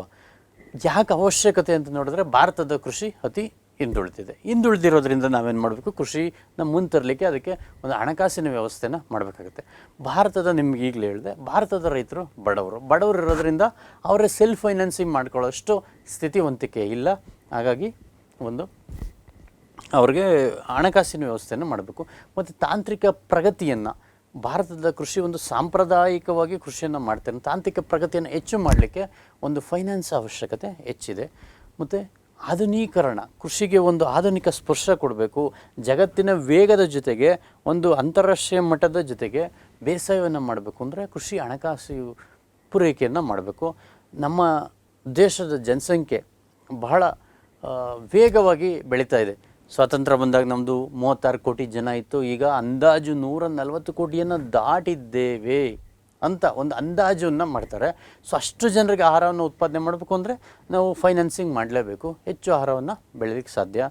ಮತ್ತು ಕೃಷಿಯನ್ನು ಅಭಿವೃದ್ಧಿಗೊಳಿಸಬೇಕು. ಯಾಕೆ ಅಭಿವೃದ್ಧಿಗೊಳಿಸಬೇಕು? Even today more than 50% of Indian population directly or indirectly depends upon the agriculture. So ಹಾಗಾಗಿ ಆ ಜನರು ಉತ್ತಮವಾಗಿ ಬದುಕಬೇಕು ಅಂದರೆ ಕೃಷಿಯನ್ನು ಅಭಿವೃದ್ಧಿಪಡಿಸಬೇಕು. ಕೃಷಿಯನ್ನು ನೀವು ಅಭಿವೃದ್ಧಿಪಡಿಸಲಿಲ್ಲ ಅಂದರೆ ಆ ಜನರು ಉತ್ತಮವಾಗಿ ಬದುಕಲಿಕ್ಕೆ ಅವಕಾಶವನ್ನು ನಾವು ಒದಗಿಸಿಕೊಡಲಿಕ್ಕೆ ಸಾಧ್ಯ ಆಗೋದಿಲ್ಲ. ಮತ್ತು ನಿಮಗೆಲ್ಲರಿಗೂ ಗೊತ್ತು, ಜಾಗತೀಕರಣ, ಅಂತಾರಾಷ್ಟ್ರೀಯ ಮಟ್ಟದ ಜೊತೆಗೆ ನಾವು ಪೈಪೋಟಿಯನ್ನು ಮಾಡಬೇಕು. ಪೈಪೋಟಿ ಮಾಡಬೇಕು ಅಂದರೆ we need to finance for agriculture sector. ಮತ್ತು ಭಾರತದ ರೈತರು, ಕೃಷಿಕರು ಎಲ್ಲ ಚಿಕ್ಕ ಚಿಕ್ಕ ಹಿಡುವಳಿದಾರರು, ಅಂದರೆ ಕಡಿಮೆ ಭೂಮಿಯನ್ನು ಹೊಂದಿರೋರು. ಈ ಕಡಿಮೆ ಭೂಮಿ ಇರೋದರಿಂದ ಅವರು ಹೆಚ್ಚು ಉಳಿತಾಯವನ್ನು ಮಾಡಲಿಕ್ಕೆ ಸಾಧ್ಯ ಇಲ್ಲ. ಹಾಗಾಗಿ ಪ್ರತಿ ವರ್ಷದ ಹಣಕಾಸಿನ ಅವಶ್ಯಕತೆ ಇದೆ. ಈ ಎಲ್ಲ ಕಾರಣದಿಂದಾಗಿ ಭಾರತದ ಕೃಷಿಗೆ ಹಣಕಾಸಿನ ಅವಶ್ಯಕತೆ ಹೆಚ್ಚಿದೆ. ಓಕೆ, ಅವಕಾಶ ಹೆಚ್ಚಿದೆ. ಯಾವ್ಯಾವ ರೀತಿಯ ಸಾಲಗಳನ್ನು ಕೃಷಿಗೆ ಅವಶ್ಯಕತೆ ಇದೆ ಅಥವಾ ಕೊಡ್ತಾ ಇದ್ದೇವೆ ಅಂತ ನೋಡಿದ್ರೆ, ನಿಮಗೆ ಒಂದು ಅಲ್ಪಾವಧಿ ಸಾಲಗಳನ್ನ ಕೊಡ್ತೀವಿ, ಮತ್ತು ಶಾರ್ಟ್ ಟರ್ಮ್ ಲೋನ್ಸ್, ಮತ್ತು ಮೀಡಿಯಮ್ ಟರ್ಮ್ ಲೋನ್ಸ್ ಅಂದರೆ ಮಧ್ಯಮಾವಧಿ ಸಾಲಗಳನ್ನು ಕೊಡ್ತೇವೆ, ಮತ್ತು ದೀರ್ಘಾವಧಿ ಅತಿ ಹೆಚ್ಚಿನ ಅವಧಿಗೆ ಅಂದರೆ 15-20 ವರ್ಷಕ್ಕಿಂತ ಹೆಚ್ಚು ಅವಧಿಗೆ ಬೇಕಾದಂಥ ಸಾಲ ಸೌಲಭ್ಯಗಳನ್ನು ಕೊಡ್ತೀವಿ. ಓಕೆ, ಇವನ್ನ ಸ್ವಲ್ಪ ಡೀಟೇಲ್ ಆಗಿ ನೋಡುವ. ಅಲ್ಪಾವಧಿ ಸಾಲ ಅಂದ್ರೇನು? ಕೃಷಿಗೆ ಕೊಡೋದು ಯಾವ ಸಾಲ? ಕೆಲವು ಸಾಲಗಳು ಕೆಲವು ತಿಂಗಳಿಂದ, 1 ತಿಂಗಳು 2 ತಿಂಗಳಿಂದ 1 ವರ್ಷದ ಒಳಗಡೆ ಅವ್ರಿಗಷ್ಟೇ ಸಾಲ ಬೇಕಿರೋದು. ಅದನ್ನು ಆರಾಮಾಗಿ ಅವರು ರೀಪೇಮೆಂಟ್ ಮಾಡ್ತಾರೆ. ಯಾಕೆ ಬೇಕು? ಈಗ ಒಂದು ಎಕ್ಸಾಂಪಲ್, ಒಬ್ಬ ರೈತ ಒಂದು ಯಾವುದೋ ಭತ್ತ ಬೆಳಿಬೇಕು ಅಂತ ಅಂದ್ಕೊಂಡಿದ್ದಾನೆ. ಸೊ ಭತ್ತ ನಿಮ್ಗೆ ಗೊತ್ತು 3-4 ತಿಂಗಳಿಗೆ ಬರುತ್ತೆ. ಅವನಿಗೆ ಬಿತ್ತನೆ ಮಾಡಲಿಕ್ಕೆ, ಅದಕ್ಕೆ ಗೊಬ್ಬರ ಹಾಕಲಿಕ್ಕೆ, ಅಥವಾ ಯಾವುದೋ ಟೊಮೊಟೊ ಬೆಳಿಬೇಕು ಅಂತ ಅಂದ್ಕೊಂಡಿದ್ದಾನೆ. ಟೊಮೊಟೊ ಗೊತ್ತು ನಿಮಗೆ, 1 ಎಕರೆ ಇವತ್ತಿನ ಆಧುನಿಕ ಸೌಲಭ್ಯಗಳನ್ನ ಬಳಸ್ಕೊಂಡು ಟೊಮೊಟೊ ಬೆಳಿಲಿಕ್ಕೆ ಹತ್ತಿರ 1 ಲಕ್ಷ ರೂಪಾಯಿ ಖರ್ಚಾಗ್ತಿರುತ್ತೆ. 1-2 ಎಕರೆ ಒಂದು ಟೊಮೊಟೊ ಬೆಳಿಬೇಕು ಅಂದರೆ 2 ಲಕ್ಷ ರೂಪಾಯಿ ದುಡ್ಡು ಅವಶ್ಯಕತೆ ಇರುತ್ತೆ. ಅವನಿಗೆಷ್ಟು 4-5 ತಿಂಗಳಿಗೆ ಸಾಕು. ಬೆಳೆ ಬಂದ ತಕ್ಷಣ ಅವನು ಮರುಪಾವತಿ ಮಾಡ್ತಾನೆ. ಸೊ ಈ ರೀತಿ ಬೆಳೆ ಬೆಳಿಲಿಕ್ಕೆ ಮತ್ತು ಸಣ್ಣ ಪುಟ್ಟ ಒಂದು ಇನ್ವೆಸ್ಟ್ಮೆಂಟ್ ಮಾಡಲಿಕ್ಕೆ ಬೇಕಾಗುವ ಸಾಲಗಳನ್ನು ಅಲ್ಪಾವಧಿ ಸಾಲ ಅಂತ ಕರಿತೀವಿ. ಇನ್ನು ಎರಡನೇದು ಮೀಡಿಯಮ್ ಟರ್ಮ್ ಲೋನ್ಸ್, ಮಧ್ಯಮಾವಧಿ ಸಾಲಗಳು. ಅಂದರೆ ಯಾವ ಕೃಷಿ ಸಾಲಗಳು ಕೆಲವು ಒಂದು ಮ್ಯಾಕ್ಸಿಮಮ್ 5 ವರ್ಷದವರೆಗೆ ಬೇಕಾಗಿರುತ್ತೆ ಅವನಿಗೆ. ಅಂದರೆ ಚಿಕ್ಕದೊಂದು ಬಾವಿ ತೋಡಿಸ್ಬೋದು, ಅಥವಾ ಯಾವುದೋ ಒಂದು ಯಂತ್ರವನ್ನು ಖರೀದಿ ಮಾಡ್ತಿರ್ಬೋದು. ಈ ರೀತಿ 5 ವರ್ಷದೊಳಗಡೆ ಒಂದು ರೀಪೇಮೆಂಟ್ ಮಾಡುವ ಸಾಲಗಳನ್ನ ಮಧ್ಯಮಾವಧಿ ಸಾಲ ಅಂತ ಕರಿತೀವಿ. ಇನ್ನು ಕೆಲವು ಸಾಲಗಳು ನಿಮಗೆ ತುಂಬ ದೀರ್ಘಾವಧಿಗೆ ಬೇಕಾಗ್ತವೆ. ಅಂದರೆ ಮೋರ್ ದೆನ್ 5 ಇಯರ್ಸ್, ಇದು 10 ವರ್ಷ ಇರ್ಬೋದು, 15 ವರ್ಷ ಇರ್ಬೋದು, 30 ವರ್ಷಗಳಿರ್ಬೋದು. ಅವನು ಒಂದು ಇಡೀ ಒಂದು ಜಮೀನನ್ನು ಅಭಿವೃದ್ಧಿಪಡಿಸ್ಲಿಕ್ಕಿರ್ಬೋದು, ದೊಡ್ಡ ಒಂದು ಜಮೀನನ್ನು ಒಂದು ಹೊಸ ಬೇಸಾಯ ಕ್ರಮವನ್ನು ಅಳವಡಿಕೆ ಮಾಡಲಿಕ್ಕಿರ್ಬೋದು. ಒಂದು ಈಗ ಒಂದು ಬೇರೆ ಒಂದು ಲ್ಯಾಂಡ್ ಇರುತ್ತೆ, ಒಂದು ಖಾಲಿ ಜಾಗ ಇರುತ್ತೆ, ಅಲ್ಲಿ ಕಾಫಿ ಪ್ಲಾಂಟೇಷನ್ ಮಾಡ್ಬೋದು ಅವನು. ಇನ್ನೊಂದು ಇದೇ ರೀತಿ ದೊಡ್ಡ ಇನ್ವೆಸ್ಟ್ಮೆಂಟ್ ಮಾಡಲಿಕ್ಕೆ ಬೇಕಾದಂಥ ಸಾಲಗಳನ್ನ ದೀರ್ಘಾವಧಿ ಸಾಲಗಳು ಅಂತ ನಾವು ಕರಿತೀವಿ ಮಿತ್ರರೆ. ಓಕೆ, ಇದ್ರ ಜೊತೆಗೆ ಒಂದು ಸಾಲ ಇದೆ, ತಕ್ಕಾವಿ ಸಾಲ ಅಂತ. ತುಂಬ ಹಿಂದೆ ಈ ಸಾಲಗಳ ಬಗ್ಗೆ ಪ್ರಶ್ನೆಗಳನ್ನ ಕೇಳಿದ್ದಾರೆ. ಈ ತಕ್ಕಾವಿ ಸಾಲದ ಬಗ್ಗೆ ಪ್ರಶ್ನೆಗಳು ಹಲವಾರು ಎಕ್ಸಾಮ್ಗಳು ಬಂದಿದ್ದಾವೆ. ಏನಿದೆ ತಕ್ಕಾವಿ ಸಾಲ ಅಂದರೆ, ಬಡ ರೈತರಿಗೆ ಬಿತ್ತನೆ ಬೀಜ, ರಸಗೊಬ್ಬರ, ಉಪಕರಣ ಇತರೆ ಕೃಷಿ ಉದ್ದೇಶಗಳಿಗಾಗಿ ನೀಡಲಾಗುವ ಒಂದು ಅಲ್ಪಾವಧಿ ಸಾಲ. ಇದನ್ನು ಯಾರು ಕೊಡ್ತಾರೆ ಅಂತ ನೀವು ಪ್ರಶ್ನೆ ಕೇಳ್ಬೋದು. ಸರ್ಕಾರ ಕೊಡುತ್ತೆ. ಯಾಕೆ ಕೊಡುತ್ತೆ? ತುರ್ತು ಸಂದರ್ಭಗಳು, ಒಂದು ವಿಶೇಷವಾದ ಒಂದು ಬರಗಾಲ ಬರ್ಬೋದು, ಅಥವಾ ಅತಿ ಹೆಚ್ಚು ಮಳೆಯಿಂದ ಕಷ್ಟಕ್ಕೆ ಸಿಗಾಕೊಂಡಿರ್ಬೋದು. ಅಂತರ ಸಂದರ್ಭದಲ್ಲಿ ಸರ್ಕಾರನೇ ನೇರವಾಗಿ ಒಂದು ಅಲ್ಪಾವಧಿ ಕಾಲಕ್ಕೆ ಕೊಡುವ ಸಾಲಗಳನ್ನ ತಕ್ಕಾವಿ ಸಾಲಗಳು ಅಂತ ಕರಿತೇವೆ. ಓಕೆ, ಈ ಕೃಷಿಗೆ ಸಿಗುವ ಸಾಲಗಳನ್ನ ಯಾರ್ಯಾರು ಪೂರೈಕೆ ಮಾಡ್ತಾರೆ, ಯಾರ್ಯಾರು ಕೊಡ್ತಾರೆ ಅಂತ ನೀವು ನೋಡೋದಾದರೆ ಒಂದು ಲಿಸ್ಟ್ ಔಟ್, ಒಂದು ಚಾರ್ಟನ್ನು ಮಾಡಿದ್ದೀವಿ. ಕೃಷಿಗೆ ಸಿಗುವ ಸಾಲವನ್ನು 2 ಮೂಲಗಳಿಂದ ಸಿಗ್ತದೆ. ಒಂದು ಸಾಂಸ್ಥಿಕೇತರ ಮೂಲಗಳು ಮತ್ತು ಸಾಂಸ್ಥಿಕ ಮೂಲಗಳು. ಇನ್ಸ್ಟಿಟ್ಯೂಷನಲ್ ಕ್ರೆಡಿಟ್, ನಾನ್ ಇನ್ಸ್ಟಿಟ್ಯೂಷನಲ್ ಕ್ರೆಡಿಟ್ ಅಂತ ಹೇಳಿ ಲಿಸ್ಟ್ ಔಟ್ ಮಾಡ್ಬೋದು. ಸೊ ಈ ಸಾಂಸ್ಥಿಕೇತರ ಮೂಲಗಳನ್ನ ತಿಳ್ಕೊಳ್ಳೋ. ಅಂದರೆ ಈ ಸಾಂಸ್ಥಿಕೇತರ ಮೂಲಗಳು ಯಾವುದು? ಇವು ತುಂಬ ಹಿಂದಿನಿಂದನೂ ಇದ್ದಾವೆ. ಇದು ಯಾವುದೇ ಇನ್ಸ್ಟಿಟ್ಯೂಷನ್ ಅಥವಾ ಸಂಸ್ಥೆಯಿಂದ ಸಿಗುವ ಸಾಲಗಳಲ್ಲ, ಹಿಂದಿನಿಂದನೂ ಈ ಸಾಂಸ್ಥಿಕೇತರ ಮೂಲಗಳಿದ್ದಾವೆ. ಅದರ ಮುಖ್ಯವಾಗಿ ನೀವು ನೋಡಿ, ಹಣದ ಲೇವಾದೇವಿಗಾರರು ಅಂದರೆ ಮನಿ ಲೆಂಡರ್ಸ್ ಅಂತ ಕರಿತೀವಿ. ಇವ್ರು ಯಾವಾಗಲೂ ದುಡ್ಡು ಕೊಡೋದು, ದುಡ್ಡು ತಗೊಳ್ಳೋದು. ಹಳ್ಳಿಗಳಲ್ಲಿ ಇವರು ಇರ್ತಾರೆ. ಯಾವುದೋ ಬೆಳೆ ಬೆಳಿಬೇಕು ಕೊಡಿ ಅಂದರೆ ಇವ್ರ ಹತ್ರ ಹೋಗಿ ಸಾಲ ತೆಗಿತಾರೆ. ಬೆಳೆ ಬಂದ ತಕ್ಷಣ ಇವರಿಗೆ ಹಣವನ್ನು ವಾಪಸ್ ಕೊಡ್ತಾರೆ. ಮತ್ತು ವ್ಯಾಪಾರಸ್ಥರು, ನಿಮಗೆ ನೀವು ಭತ್ತ ಬೆಳೀರಿ, ರಾಗಿ ಬೆಳೀರಿ, ಮತ್ತು ನೀವು ಇನ್ಯಾವುದೋ ಬೆಳೆಯನ್ನು ಬೆಳೀರಿ. ನಿಮ್ಮ ಸ್ಥಳದಲ್ಲೇ ವ್ಯಾಪಾರ ಮಾಡೋ ಒಂದಷ್ಟು ಜನ ಇರ್ತಾರೆ ಆ ರೈತರ ಸುತ್ತಮುತ್ತ. ಸೊ ಅವ್ರೇನು ಮಾಡ್ತಾರೆ, ಬೆಳೆ ಬೆಳೀಲಿಕ್ಕೆ ದುಡ್ಡು ಕೊಡ್ತಾರೆ, ಮತ್ತು ಬೆಳೆ ಆದ ತಕ್ಷಣ ಬೆಳೆಗಳನ್ನು ಕೊಂಡ್ಕೋತಾ ಇರ್ತಾರೆ. ಮತ್ತು ಈ ಏಜೆಂಟ್ಸ್ಗಳು ಕೆಲವರು ಇರ್ತಾರೆ. ಈ ತರಕಾರಿಗಳನ್ನು, ಧಾನ್ಯಗಳನ್ನು, ದವಸಗಳನ್ನು ಖರೀದಿ ಮಾಡುವ ಏಜೆಂಟ್ಸ್ಗಳು ಒಂದಷ್ಟು ಜನ ಇರ್ತಾರೆ. ಇವರು ಸಾಲವನ್ನು ಕೊಡ್ತಾರೆ, ಮತ್ತು ಅದೇ ಬೆಳೆಗಳನ್ನು ಅವರು ರಿಯಾಯಿತಿ ದರಗಳಲ್ಲಿ ಏನೋ ರೈತರಿಗೆ ಕೆಲವೊಂದು ಸಲ ಮೋಸವನ್ನು ಮಾಡಿ ಆದರೂ ಈ ಸಾಲವನ್ನು ಪಡಿತಾ ಇರ್ತಾರೆ. ರೈತರಿಗೆ ಸಾಲ ಕೊಡ್ತಾರೆ ಮತ್ತು ಬೆಳೆಗಳನ್ನು ಪಡಿತಾ ಇರ್ತಾರೆ. ಇದರ ಜೊತೆಗೆ ಕೆಲವು ಸಂಬಂಧಿಕರಿಂದ ಸಾಲ ಪಡೆಯೋ ಅವಕಾಶಗಳು ರೈತರಿಗಿರ್ತದೆ, ಮತ್ತು ಗೊತ್ತಿರೋ ವ್ಯಕ್ತಿಗಳಿಂದ ಮೂಲಗಳು ಇಷ್ಟು. ಇದರ ಜೊತೆಗೆ ನಿಮಗೆ ಸಾಂಸ್ಥಿಕ ಮೂಲಗಳು ಅಂದರೆ ಇನ್ಸ್ಟಿಟ್ಯೂಷನಲ್ ಕ್ರೆಡಿಟ್ಸ್, ಅಂದರೆ ಒಂದು ಸರ್ಕಾರದಿಂದ ಅಥವಾ ಸರ್ಕಾರದ ಅನುಮತಿಯೊಂದಿಗೆ ಸ್ಥಾಪನೆಯಾದಂಥ ಸಂಸ್ಥೆಗಳಿಂದ ಸಾಲವನ್ನು ಸಿಗೋದು. ಸಹಕಾರಿ ಸಂಘಗಳ ಮೂಲಕ ಸಾಲ ಸಿಗ್ತದೆ. ಸಹಕಾರಿ ಸಂಘಗಳಂದರೆ ನೀವು ಗ್ರಾಮಾಂತರ ಪ್ರದೇಶದವರಾಗಿದ್ದರೆ ನಿಮ್ಗೆ ಗೊತ್ತಿರ್ತದೆ, ಕೃಷಿ ಪತ್ತಿನ ಸಹಕಾರ ಸಂಘ, ಸೊಸೈಟಿಗಳು ಅಂತ ನಿಮ್ಮ ಊರುಗಳಲ್ಲಿ ಏನು ನೋಡ್ತೀರಾ, ಇವನ್ನು ಸಹಕಾರಿ ಸಂಘಗಳು. ಇವುಗಳು ಸರ್ಕಾರದ ಮೂಲಕ ಕೊಡುವ ಅತಿ ದೊಡ್ಡ, ಹೆಚ್ಚು ಜನರಿಗೆ ವಿಸ್ತಾರವಾದ ಸಾಲವನ್ನು ಕೊಡುವ ಒಂದು ಸಂಸ್ಥೆಗಳಾಗಿರ್ತವೆ. ಕರ್ನಾಟಕದಲ್ಲಿ ಸುಮಾರು 6,000ಕ್ಕಿಂತ ಹೆಚ್ಚು ಕೃಷಿ ಪತ್ತಿನ ಸಹಕಾರ ಸಂಘಗಳು ಪ್ರಸ್ತುತ ಅಸ್ತಿತ್ವದಲ್ಲಿ ಇದ್ದಾವೆ. ಇವು ಪ್ರತಿ ಸಲ ಈ ಸಾಲ ಮನ್ನಾ ಇತರೆ ಮಾಡುವ ಬಹುಪಾಲು ಮೂಲ ಈ ಸಹಕಾರ ಸಂಘಗಳ ಮೂಲಕನೇ ಅನುಷ್ಠಾನಕ್ಕೆ ಬರುತ್ತೆ. ಜೊತೆಗೆ ಭೂ ಅಭಿವೃದ್ಧಿ ಬ್ಯಾಂಕುಗಳು ಅಂತೇಳಿ 1975ನೇ ಇಸ್ವಿಯಲ್ಲಿ ಸ್ಥಾಪನೆಯಾಗಿ ಇಲ್ಲಿವರೆಗೂ ಆಲ್ಮೋಸ್ಟ್ ಎಲ್ಲ ತಾಲೂಕುಗಳ ಕೇಂದ್ರಗಳಲ್ಲೂ ಈ ಬ್ರ್ಯಾಂಚ್ಗಳಿರುತ್ತೆ. ಕೃಷಿ ಮತ್ತು ಗ್ರಾಮೀಣಾಭಿವೃದ್ಧಿ ಬ್ಯಾಂಕುಗಳು ಅಂತ ಕೆಲವು ಕಡೆ ನೀವು ಬೋರ್ಡ್ ನೋಡಿದ್ರೆ ಗಮನ ಆಗುತ್ತೆ. ಇವೇನು ಮಾಡುತ್ತೆ, ಕೃಷಿಯ ಒಂದು ದೀರ್ಘಾವಧಿ ಚಟುವಟಿಕೆಗಳಿಗೆ, ಕೃಷಿಗೆ ಒಂದು ಬಾವಿ ತೊಡೋದಿರ್ಬೋದು, ಅಭಿವೃದ್ಧಿಗಾಗ್ಬೋದು, ಕೃಷಿ ಜಮೀನನ್ನ ಕೊಳ್ಳುವ ಉದ್ದೇಶದಿಂದ ಆಗ್ಬೋದು, ಸಾಲಗಳನ್ನು ಇದು ಕೊಡ್ತಾ ಇರುತ್ತೆ. ಇದ್ರ ಜೊತೆಗೆ ರಿಸರ್ವ್ ಬ್ಯಾಂಕ್ ಆಫ್ ಇಂಡಿಯಾ ಇದೆ, ನಿಮ್ಗೆ ಗೊತ್ತು. ಇದು ಕೃಷಿಗೆ ಅಂತಲೇ ಒಂದು ವಿಭಾಗವನ್ನು ತೆರೆದಿರುತ್ತೆ, ಕೃಷಿಗೆ ಬೇಕಾದ ಸಹಾಯವನ್ನು ಕೊಡ್ತಾ ಇರುತ್ತೆ. ರಿಸರ್ವ್ ಬ್ಯಾಂಕ್ ನೇರವಾಗಿ ಸಾಲ ಕೊಡುತ್ತಾ ಇಲ್ಲ, ಇದು ಫೈನಾನ್ಸಿಂಗ್ ಬೇರೆ ಬೇರೆ ಮೂಲಕ, ವಾಣಿಜ್ಯ ಬ್ಯಾಂಕ್ಗಳ ಮೂಲಕನೋ ಅಭಿವೃದ್ಧಿ ಬ್ಯಾಂಕ್ಗಳ ಮೂಲಕನೋ ಸಾಲವನ್ನು ಕೊಡಿಸುವ ವ್ಯವಸ್ಥೆಯನ್ನು ರಿಸರ್ವ್ ಬ್ಯಾಂಕ್ ಮಾಡುತ್ತೆ.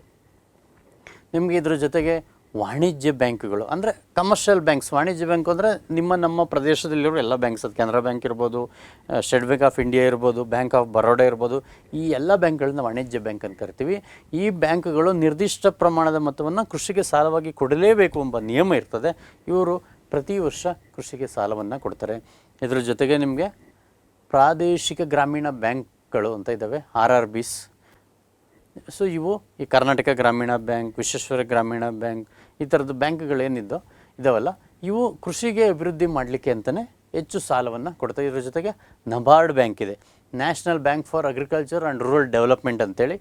ಸೊ ಇದು ನೇರವಾಗಿ ಕೊಡದೇ ಇದ್ದರೂ ಹಲವಾರು ಅಭಿವೃದ್ಧಿ ಚಟುವಟಿಕೆಗಳಿಗೆ, ಗ್ರಾಮೀಣ ಪ್ರದೇಶ ಅಭಿವೃದ್ಧಿ ಮತ್ತು ಕೃಷಿ ಅಭಿವೃದ್ಧಿಗೆ ಸಾಲವನ್ನು ಕೊಡ್ತಾ ಇದೆ. ಜೊತೆಗೆ ಸರ್ಕಾರ ಹಲವಾರು ಸಂದರ್ಭಗಳಲ್ಲಿ ಪ್ರತ್ಯಕ್ಷವಾಗಿ ಮತ್ತು ಪರೋಕ್ಷವಾಗಿ ಇವೆಲ್ಲದರ ಮೂಲಕ ಸಾಲ ಸೌಲಭ್ಯಗಳನ್ನು ಕೃಷಿ ಚಟುವಟಿಕೆ ಬೇಕಾದನ್ನು ಒಂದು ವಿಸ್ತರಣೆಯನ್ನು ಮಾಡ್ತಾ ಇದ್ದಾವೆ. ಓಕೆ, ಸೊ ಅದೇ ಸೋರ್ಸ್ಗಳನ್ನು ಇದೇ ಒಂದು ಚಿತ್ರದಲ್ಲಿ ನೀವು ಗಮನಿಸ್ಬೋದು. ಓಕೆ, ನೆಕ್ಸ್ಟ್ ಒಂದು ಕೃಷಿ ಬಗ್ಗೆ ತಿಳ್ಕೊಂಡ್ವಿ.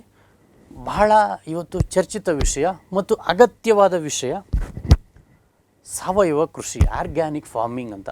ಮತ್ತು ನೀವು ತುಂಬ ಸಲ ಯೂಟ್ಯೂಬ್ ಆಗಲಿ ಮತ್ತು ಫೇಸ್ಬುಕ್ಕಲ್ಲಾಗಲಿ ನೀವು ನೋಡ್ತಾ ಇದ್ದರೆ ಆರ್ಗ್ಯಾನಿಕ್ ಫಾರ್ಮಿಂಗ್, ಆರ್ಗ್ಯಾನಿಕ್ ಫುಡ್ಡು ಅಂತ ಇರುತ್ತೆ. ಸೊ ನೋಡಿ, ಒಂದು ಬೆಲ್ಲವನ್ನು ತೊಗೊಳ್ಳಿ, ಬೆಲ್ಲದ ಪುಡಿ. ನಾರ್ಮಲ್ ಬೆಲ್ಲ 30, 40, 50 ರೂಪಾಯಿ ಸಿಗರೆ, ಆರ್ಗ್ಯಾನಿಕ್ ಜಾಗ್ರಿ ಅಂತ ಬೋರ್ಡ್ ಹಾಕಿ 80-100 ರೂಪಾಯಿಗೆ ಮಾರ್ತಾಯಿರ್ತಾರೆ. ಸೊ ನಿಮ್ಮ ತರಕಾರಿ ನಾರ್ಮಲಾಗಿ ಯಾವುದೋ ಒಂದು 20 ರೂಪಾಯಿಗೆ ಸಿಗರೆ ಆರ್ಗ್ಯಾನಿಕ್ ಅಂತೇಳಿ ಒಂದು 50 ರೂಪಾಯಿಗೆ ಮಾರ್ತಾಯಿರ್ತಾರೆ.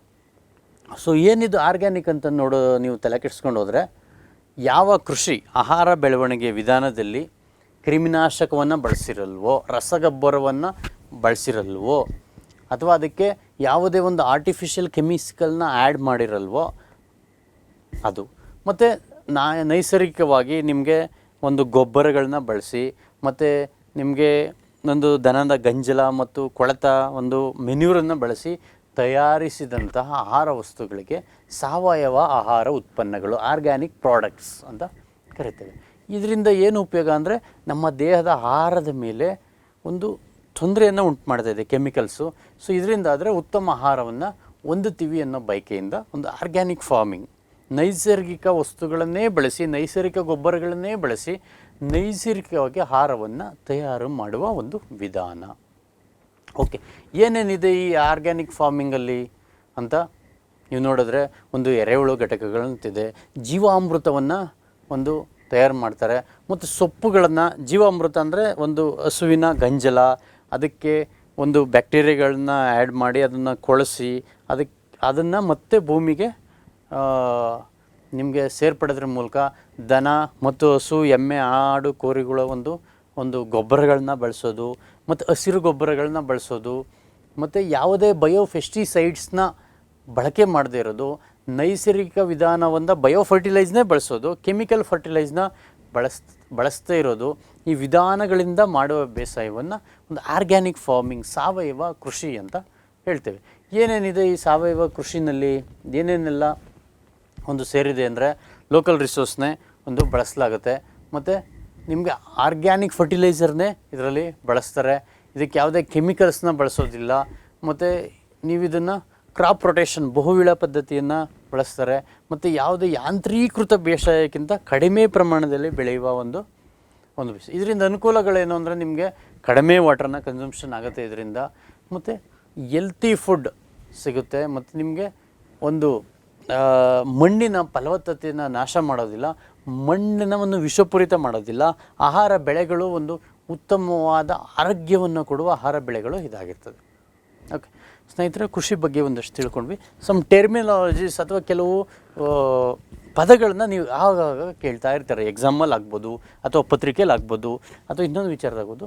ಕೆಲವೊಂದು ಈ ಸಬ್ಸಿಡಿ ಇರ್ಬೋದು, ಮಿನಿಮಮ್ ಸಪೋರ್ಟ್ ಪ್ರೈಸ್ ಅಂದ್ರೇನು, ಪ್ರೊಕ್ಯೂರ್ಮೆಂಟ್ ಪ್ರೈಸ್ ಅಂದ್ರೇನು, ಅಗ್ರಿಕಲ್ಚರ್ ಕಮಿಷನ್ನು, ಅಥವಾ ಫುಡ್ ಇನ್ಫ್ಲೇಷನ್ನು, ಒಂದು ಬೆಳೆ ವಿಮೆ, ಬಫರ್ ಸ್ಟಾಕ್, ರೈತರದ್ದು ಇನ್ಕಮ್ ಡಬಲ್ ಮಾಡ್ತೀವಿ, ಮತ್ತು animal husbandry, fisheries, poultry, food corporation of India, ಅದು ಇದು ಅಂತ ಒಂದಷ್ಟು ಕೇಳ್ತಾ ಇರ್ತೀರ. ಸೊ ಆ ವಿಷಯಗಳನ್ನು ಒಂದು ಚಿಕ್ಕದಾಗಿ ಒಂದೊಂದು ಟು ಲೈನ್ಸಲ್ಲಿ ತಿಳ್ಕೊಳ್ತಾ ಹೋಗು. ಏನದು ಇಂಪಾರ್ಟೆಂಟ್ ಟಾಪಿಕ್ಸ್ ಅಂದರೆ, ಇದಿಷ್ಟು ವಿಷಯಗಳ ಬಗ್ಗೆ ನಿಮಗೆ ಪ್ರಶ್ನೆಗಳಿರುತ್ತೆ, ಅಥವಾ ತಿಳ್ಕೊಂಡಿದ್ರೆ ನಿಮಗೆ ತುಂಬ ಒಳ್ಳೆಯದು. ಒಂದು ನೋಡ್ತಾ ಹೋಗುವ. ಓಕೆ, ಸಹಾಯಧನ. ಏನು ಸಹಾಯಧನ? ಸಬ್ಸಿಡೀಸ್ ಅಂದ ತಕ್ಷಣ it is financial assistant provided by the government. ಯಾರಿಗೆ? ಅದು ಯಾರಿಗಾರೋ ಆಗ್ಬೋದು, ಕೃಷಿಗಿರ್ಬೋದು, ಕೈಗಾರಿಕೆಗಿರ್ಬೋದು, ಅಥವಾ ಯಾವುದೇ ಒಂದು ಆ್ಯಕ್ಟಿವಿಟಿ ಯಾವುದು ಸಮಾಜಕ್ಕೆ ಒಳ್ಳೆಯದು ಅನಿಸುತ್ತೋ, ಯಾರು ಅಬಲರು ಅನಿಸುತ್ತೋ ಅವ್ರಿಗೆ ಸರ್ಕಾರ ಕೊಡುವ ಒಂದು ಫೈನಾನ್ಷಿಯಲ್ ಅಸಿಸ್ಟೆಂಟ್ನ ಒಂದು ಸಹಾಯಧನ ಅಂತೀವಿ. ಈಗ ನಾವು ಕೃಷಿ ಬಗ್ಗೆ ಹೆಚ್ಚು ನೋಡೋದಂದರೆ, ಕೃಷಿಯಲ್ಲಿ ಭಾರತದ ರೈತರು ಬಡವರು ಅಂತ ತಿಳ್ಕೊಂಡ್ವಿ, ಮತ್ತು ಎಷ್ಟೋ ಸಲ ಕೃಷಿಗೆ ಉತ್ಪಾದನಾ ವೆಚ್ಚ ಹೆಚ್ಚಾಗಿಬಿಟ್ರೆ ಬೆಲೆಗಳು ಹೆಚ್ಚಾಗುತ್ತೆ. ಆ ಬೆಲೆಗಳು ಹೆಚ್ಚಾಗಬಾರ್ದು, ಬೆಲೆಗಳು ಹೆಚ್ಚಾದ್ರೆ ಏನಾಗುತ್ತೆ, ಭಾರತದ ಜನರಿಗೆ ತೊಂದರೆ ಆಗುತ್ತೆ. ಸೊ ಹಾಗಾಗಿ ಸಬ್ಸಿಡಿ ಕೊಡ್ತಾ ಇದೆ. ಹಲವಾರು ರೀತಿಯ ಸಬ್ಸಿಡಿಗಳನ್ನು ನಾವು ನೋಡ್ಬೋದು. ಸಹಾಯಧನ ಕೃಷಿ ಕ್ಷೇತ್ರದಲ್ಲಿ ಅತಿ ಹೆಚ್ಚು ನೀವು ನಿತ್ಯ ಸಬ್ಸಿಡಿಗಳನ್ನು ಸರ್ಕಾರ ಕೊಡ್ತಾನೇ ಇದೆ. ಆ ಸಬ್ಸಿಡಿಗಳನ್ನು ಯಾವ್ಯಾವುದು ಅಂತ ಸಿಂಪಲಾಗಿ ಹಂಗೆ ಗ್ಲ್ಯಾನ್ಸ್ ಮಾಡ್ತಾ ಹೋಗುವ.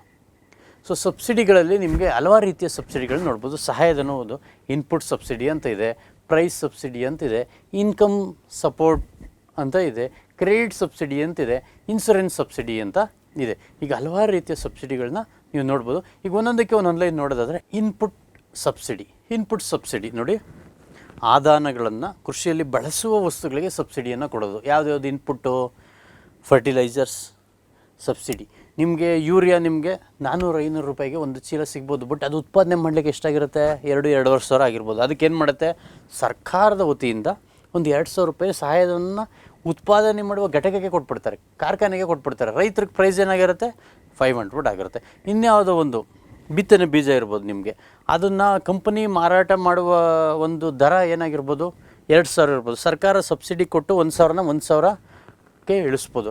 ಅಥವಾ ಯಂತ್ರ, ಟ್ರ್ಯಾಕ್ಟರ್, ಟಿಲ್ಲರ್ ಬಳಸುವಂಥದ್ದು, ಒಂದು ಟಿಲ್ಲರ್ನ ಬೆಲೆ 1,00,000 ರೂಪಾಯಿ ಇರ್ತದೆ. ಸರ್ಕಾರ ಏನು ಮಾಡುತ್ತೆ? ಸಬ್ಸಿಡಿ ಕೊಟ್ಬಿಡುತ್ತಲ್ಲೇ, ಅದು 50,000 ಕೊಟ್ಟಿರುತ್ತೆ, ಇನ್ನು 50,000 ಮಾತ್ರ ರೈತರು ಕೊಡೋದು. ಹೀಗೆ ಇನ್ಪುಟ್ ಸಬ್ಸಿಡೀಸ್ ಕೆಲವಾದರೆ. ಪ್ರೈಸ್ ಸಬ್ಸಿಡೀಸ್ ನಿಮ್ಗೆ ಹೇಳಿದೆ, ಬೆಲೆ ಒಂದು ರೇಟ್ ಇರುತ್ತೆ, ಆ ಬೆಲೆಯನ್ನೇ ಒಂದು ಕಡಿಮೆ ರೇಟಿಗೆ ಬೇಕಾಗುವಂತೆ ಸರ್ಕಾರ ಒಂದು ಕಮ್ಮಿ ಮಾಡೋದಕ್ಕೆ ಸಹಾಯಧನವನ್ನು ಕೊಡುತ್ತೆ.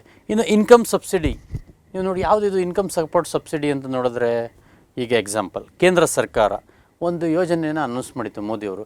ಪ್ರತಿ ಭಾರತೀಯ ರೈತನಿಗೆ 3 ತಿಂಗಳ ಕಂತಿಗೆ ಒಂದು ಸಲ 2,000 ರೂಪಾಯಿಯನ್ನು ನಾವು ಜಮೆ ಮಾಡ್ತೀವಿ ಅಂತ ರಾಜ್ಯ ಸರ್ಕಾರವು ಸೇರಿಸಿ 10,000 ರೂಪಾಯಿ ಜಮೆ ಮಾಡ್ತೀವಿ ಅಂತ ಹೇಳಿದರು. ಸೊ ಏನದು, it is income support to the farmers. ಯಾಕೆ ಫಾರ್ಮರ್ಸ್ಗೆ ಯಾವುದಾದ್ರೂ ಒಂದು ಚಟುವಟಿಕೆಗೆ ಉಪಯೋಗಕ್ಕೆ ಬರಲಿ ಅಂತ ಒಂದು ಇನ್ಕಮ್ನೇ ಟ್ರಾನ್ಸ್ಫರ್ ಮಾಡೋ ಒಂದು. ಇನ್ನು ಕ್ರೆಡಿಟ್ ಸಬ್ಸಿಡಿ, ನೀವು ಪ್ರತಿ ವರ್ಷ ಕೇಂದ್ರ ಬಜೆಟ್ ಅಥವಾ ರಾಜ್ಯ ಬಜೆಟ್ ನೋಡಿದ್ರೆ ನಾವು ರೈತರಿಗೆ 6% ಬಡ್ಡಿ ದರದಲ್ಲಿ ಸಾಲವನ್ನು ವಿತರಣೆ ಮಾಡ್ತೇವೆ, 4% ಬಡ್ಡಿ ದರದಲ್ಲಿ ವಿತರಣೆ ಮಾಡ್ತೇವೆ, 2% ಅಥವಾ ಶೂನ್ಯ ಬಡ್ಡಿ ದರದ ವಿತರಣೆ ಮಾಡ್ತೀವಿ ಅಂತ ಹೇಳ್ತಾರೆ. ಹೇಗೆ, ನೀವು ಅದೇ ಬ್ಯಾಂಕಿಗೆ ಹೋಗಿ ನಿಮ್ಮ ಸ್ವಂತ ಕೆಲಸಕ್ಕೆ ಬಡ್ಡಿ ಕೇಳಿ 16%, 12%, ನೀವು ಅಟ್ಲೀಸ್ಟ್ ಮನೆ ಕಟ್ತಾ ಇದ್ದೀವಿ ಅಂದರೆ 7.5-8% ಆಗ್ತಾರೆ. ಇದಕ್ಕೆ ಮಾತ್ರ ಯಾಕೆ ಇಷ್ಟು ಕಮ್ಮಿ ಅಂದರೆ government is ready to help the farmers. Government is giving subsidy in terms of interest ಅಥವಾ ಕ್ರೆಡಿಟ್ ರೂಪದಲ್ಲಿ ಒಂದು ಸಬ್ಸಿಡಿಯನ್ನು ಸರ್ಕಾರ ಕೊಡ್ತಾ ಇದೆ. ಮತ್ತು ಇನ್ಸೂರೆನ್ಸ್ ಸಬ್ಸಿಡಿ, ಇತ್ತೀಚೆಗೆ ಭಾರತೀಯ ರೈತರಿಗೆ ಒಂದು ಫ್ಲಕ್ಚುಯೇಷನ್ನಿಂದಾಗಿ ಬೆಳೆಗಳ ನಷ್ಟದಿಂದಾಗಿ ನಷ್ಟ ಉಂಟಾಗ್ತಿದೆ ಹೇಳಿ ಇನ್ಸೂರೆನ್ಸ್ ಸ್ಕೀಮ್ಗಳನ್ನ ಜಾರಿಗೆ ತಂದಿದೆ. ಬಟ್ ಆ ಇನ್ಸೂರೆನ್ಸ್ ಪ್ರೀಮಿಯಮಲ್ಲಿ ಒಂದಷ್ಟು ಭಾಗವನ್ನು ಸರ್ಕಾರವೇ ಪಾವತಿ ಮಾಡುತ್ತೆ. ಈ ರೀತಿ ಹಲವಾರು ಒಂದು ಸಬ್ಸಿಡಿಗಳನ್ನ ನೀವಿಲ್ಲಿ ನೋಡ್ಬೋದು. Input price income credit and insurance subsidies, ಈ ಥರದನ್ನ ನೀವು ಗಮನಿಸಲಿಕ್ಕೆ ಸಾಧ್ಯ ಇದೆ. ಓಕೆ, ಸಹಾಯಧನ, ನೀವು ಒಂದು ಪಿಕ್ಚರೈಸೇಷನ್ ಕೊಟ್ಟಿದ್ದೀವಿ ಅಷ್ಟೇ. ಒಬ್ಬ ಅಫಿಷಿಯಲ್ ಅಥವಾ ಯಾವುದೋ ಒಬ್ಬ ವ್ಯಕ್ತಿ ಒಬ್ಬ ರೈತನಿಗೆ ಒಂದು ಸಹಾಯಧನ ರೂಪದಲ್ಲಿ ಕಾಣಿಸ್ತೈತೆ. ಓಕೆ, ಇದ್ರ ಜೊತೆಗೆ ಇನ್ನೂ ಕೆಲವ್ದು ನೋಡ್ಬೋದು ನೀವು. ಒಬ್ಬ ಮಹಿಳೆ ನಡ್ಕೊಂಡು ಹೋಗ್ತಾ ಇದ್ದಾಳೆ, ಏನಂತ ಬಲಗೈಯಲ್ಲಿ ಆಹಾರ ಧಾನ್ಯಗಳು ಸಬ್ಸಿಡಿ ಸಿಕ್ಕಿದೆ. ಮತ್ತು ಅವಳು ಆಲೋಚನೆ ಮಾಡ್ತಿದ್ದಾಳೆ, ಸೌದೆ ಕಟ್ಟಿಗೆಯ ರೂಪದಲ್ಲಿ ಒಂದು ಅಡುಗೆ ಮಾಡಲಿಕ್ಕೆ ತೊಗೊಂಡಿರ್ಬೋದು. ಇನ್ಸ್ಟೆಡ್ ಆಫ್ ಅದು ಸಿಲಿಂಡ್ರು ಅವರ ಅಲ್ಲೆಲ್ಲಿದೆ. ಯಾಕೆ ಸಿಲಿಂಡ್ರು ಒಂದು ಸಬ್ಸಿಡೈಡ್ ದರದಲ್ಲಿ, ಅಂದರೆ ಅದಕ್ಕೆ ಬೆಲೆ 1,500 ಇದ್ದರೆ ಸರ್ಕಾರ ಒಂದಷ್ಟು ಪ್ರಮಾಣವನ್ನು ಪಾವತಿ ಮಾಡಿ ಸಬ್ಸಿಡಿ ರೂಪದಲ್ಲಿ ಆಹಾರ ಸಬ್ಸಿಡಿಯನ್ನು ಸರ್ಕಾರ ಕೊಡುತ್ತೆ. ಓಕೆ, ಇತ್ತೀಚಿನ ಒಂದು 5-6 ವರ್ಷದ ಒಂದು ಭಾರತದ ಬಜೆಟನ್ನು ನೀವು ನೋಡಿದ್ರೆ ಸಬ್ಸಿಡಿ ಯಾವ್ಯಾವುದಕ್ಕೆ ಕೊಡ್ತಾ ಇದೆ, ಎಷ್ಟು ಕೊಡ್ತಾ ಇದೆ ಅಂತ ನೀವು ನೋಡೋದಾದರೆ ನೋಡಿ, 2013-14ರಲ್ಲಿ ಆಹಾರ ಸಬ್ಸಿಡಿ 92,000 ಕೋಟಿಗಳನ್ನು ಕೊಟ್ಟಿತ್ತು. ಮತ್ತು ಫರ್ಟಿಲೈಸರ್, ಒಂದು ರಸಗೊಬ್ಬರಗಳಿಗಾಗಿ ಕೊಡ್ತಾ ಇರುವ ಸಬ್ಸಿಡಿ ನಿಮಗೆ 67,000 ಕೋಟಿ ಆಗಿತ್ತು. ಒಟ್ಟು ಸಬ್ಸಿಡಿ 1,02,ಕ್ಕೆ 59,339 ಕೋಟಿಗಳನ್ನು ಕೊಟ್ಟಿತ್ತು. ಅದನ್ನು ಇತ್ತೀಚಿನ ವರ್ಷಗಳಲ್ಲಿ, ಅಂದರೆ ಕಳೆದ ಒಂದು ಎಕನಾಮಿಕ್ ಸರ್ವೆ ರಿಪೋರ್ಟ್ ಇದು, 2021-22ರಲ್ಲಿ ನೋಡಿದ್ರೆ ನಿಮಗೆ ಫುಡ್ ಸಬ್ಸಿಡಿ 2,42,000 ಕೋಟಿ ರೂಪಾಯಿ. ಅದೇ 2020-21 ನೋಡ್ರೆ ನಿಮಗೆ 4,22,618 ಕೋಟಿ ರೂಪಾಯಿಗಳನ್ನ ಸಬ್ಸಿಡಿಯನ್ನು ಕೊಟ್ಟಿದೆ. ಸೊ ಹೀಗೆ ನೀವೊಂದು ಸಲ ಗಮನಿಸಿ ಈ ಚಾರ್ಟನ್ನು. ಪ್ರತಿ ವರ್ಷ ನಿಮಗೆ ಆಹಾರಕ್ಕಾಗಲಿ ಕೃಷಿಯ ಉತ್ಪನ್ನಗಳಿಗಾಗಲಿ ಹಲವಾರು ರೀತಿಯ ಸಬ್ಸಿಡಿಗಳನ್ನ ಸರ್ಕಾರ ಕೊಡ್ತಾ ಹೋಗ್ತಿದೆ. ಓಕೆ, ಇನ್ನು ನೆಕ್ಸ್ಟು ನಿಮ್ಗೆ ಆವಾಗಲೇ ಹೇಳ್ದಂಗೆ ಕನಿಷ್ಠ ಬೆಂಬಲ ಬೆಲೆ, ಮಿನಿಮಮ್ ಸಪೋರ್ಟ್ ಪ್ರೈಸ್.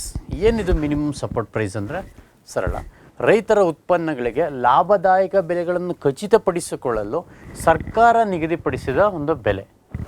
ಏನಿದು, ಮುಕ್ತ ಮಾರುಕಟ್ಟೆಯಲ್ಲಿ ರೈತರು ತಮ್ಮ ವಸ್ತುಗಳನ್ನು ಒಂದು ನಿರ್ದಿಷ್ಟ ಬೆಲೆಗೆ ಮಾರೋಕ್ಕಾಗಿಲ್ಲ ಅಂದರೆ ಸರ್ಕಾರವೇ ನೇರವಾಗಿ ಕೊಂಡ್ಕೊಳ್ಳುತ್ತೆ. ನಿಮಗೊಂದು ಸರಳವಾಗಿ ಒಂದೇ ಒಂದು ಉದಾಹರಣೆ ಕೊಡ್ತೀನಿ. ಈಗ ರಾಗಿ ಬೆಳೆಗೆ ಕನಿಷ್ಠ ಬೆಂಬಲ ಬೆಲೆ 35 ರೂಪಾಯಿ ಇದೆ.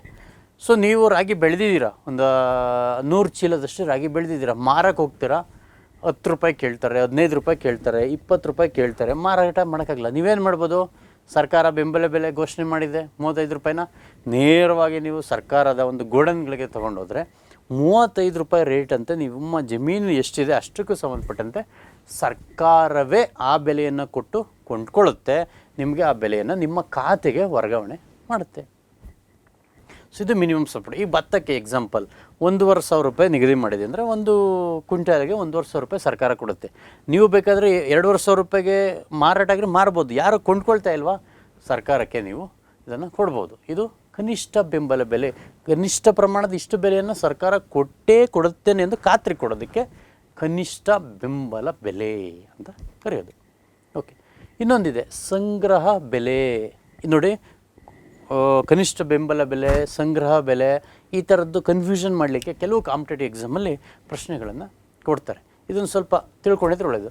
ಸಂಗ್ರಹ ಬೆಲೆ, ಈ ಸರ್ಕಾರ ಏನು ಮಾಡುತ್ತೆ, ಒಂದು ಬಫರ್ ಸ್ಟಾಕ್ ಸಿಸ್ಟಮ್ನ ಮೇಂಟೈನ್ ಮಾಡಲಿಕ್ಕೆ, ಅಂದರೆ ಒಂದು ಸಂಗ್ರಹ ಮಾಡಲಿಕ್ಕೆ ನಿಮಗೆ PDS ಸಿಸ್ಟಮ್ ಆಹಾರ ಧಾನ್ಯಗಳನ್ನ ವಿತರಣೆ ಮಾಡಬೇಕಲ್ಲ ರೇಷನ್ ಕಡೆಯಲ್ಲಿ, ಅದಕ್ಕೆ ಬೇಕಾದಂಥ ವಸ್ತುಗಳನ್ನ ಖರೀದಿ ಮಾಡೋ ಉದ್ದೇಶದಿಂದ ಹಲವಾರು ಉದ್ದೇಶದಿಂದ ಒಂದು ಕೊಂಡ್ಕೊಳ್ತಾ ಇರುತ್ತೆ. ಈ ಪ್ರೊಕ್ಯೂರ್ಮೆಂಟ್ ಪ್ರೈಸು ಮಿನಿಮಮ್ ಸಪೋರ್ಟ್ ಪ್ರೈಸ್ಗೆ ವ್ಯತ್ಯಾಸ ಇರುತ್ತೆ. ಒಂದೊಂದು ಸಲ ಏನಾಗ್ಬೋದು ಅಷ್ಟೇ ಇರ್ಬೋದು, ಅದಕ್ಕಿಂತ ಹೆಚ್ಚೂ ಕೊಡ್ಬೋದು. ಕೆಲವೊಂದು ಸಲ ಬರಗಾಲ ಇದ್ದಾಗ ಆಹಾರ ಧಾನ್ಯಗಳು ಸಿಗದೇ ಇದ್ದಾಗ ಹೆಚ್ಚು ಬೆಲೆಯನ್ನು ಕೊಟ್ಟು ಕೊಂಡ್ಕೊಳ್ಳುತ್ತೆ. ಸೊ ನಿಮಗಿಲ್ಲಿದೆ ಸರ್ಕಾರ ಅಥವಾ ಅದ್ರ ಏಜೆನ್ಸಿ ಸಂಸ್ಥೆಗಳೇನು ಮಾಡುತ್ತೆ, ವ್ಯಾಪಾರಿಗಳಿಂದ ಅಥವಾ ಕೃಷಿ ರೈತರಿಂದ ನೇರವಾಗಿ ಆಹಾರ ಭದ್ರತೆಗೋಸ್ಕರ ಮಾರುಕಟ್ಟೆ ಬೆಲೆಯಲ್ಲಿ ಕಾಯ್ದುಕೊಳ್ಳೋಕ್ಕೋಸ್ಕರ ರೈತರಿಗೆ ಬೆಂಬಲ ಕೊಡುವ ಉದ್ದೇಶದಿಂದ ಕೊಂಡ್ಕೊಳ್ಳುವ ಒಂದು ಬೆಲೆಯನ್ನು ಒಂದು ಪ್ರೊಕ್ಯೂರ್ಮೆಂಟ್ ಬೆಲೆ ಅಥವಾ ಸಂಗ್ರಹ ಬೆಲೆ, ಕೊಳ್ಳುವ ಬೆಲೆ ಅಂತ ಕರೆಯೋದು. ಓಕೆ, ಸೊ ಈ ಬೆಲೆಯನ್ನು ನಿಗದಿ ಮಾಡಲಿಕ್ಕಾಗಲಿ, ಕೃಷಿಗೆ ಕೊಡುವ ಇನ್ಪುಟ್ಸ್ ಆದಾನ ಸಬ್ಸಿಡಿಗಳನ್ನ ಇದೆಲ್ಲ ಯಾರು ಹೇಗೆ ನಿರ್ಧಾರ ಆಗುತ್ತೆ ಅಂತ ನೋಡಿದ್ರೆ, ನಿಮಗೆ ಅದಕ್ಕೆ ಅಂತಲೇ ಒಂದು ಆಯೋಗ ಇದೆ. ಅದನ್ನು ಕೃಷಿ ಆಯೋಗ ಅಂತ ಕರಿತೀವಿ. 1965ನೇ ಇಸ್ವಿಯಲ್ಲಿ ಇದನ್ನು ಸ್ಥಾಪನೆ ಮಾಡಲಾಯಿತು, ಕೃಷಿ ಆಯೋಗವನ್ನು. ನಂತರ 1965ರಲ್ಲಿ ಸ್ಥಾಪನೆ ಮಾಡಲಾಯಿತು. 1985ರಲ್ಲಿ ಇದಕ್ಕೆ ಮರುನಾಮಕರಣ ಮಾಡಲಾಯಿತು. The commission for agriculture cost and price ಅಂತೇಳಿ, ಕೃಷಿ ವೆಚ್ಚ ಮತ್ತು ಬೆಲೆಗಳ ಆಯೋಗ ಅಂತೇಳಿ.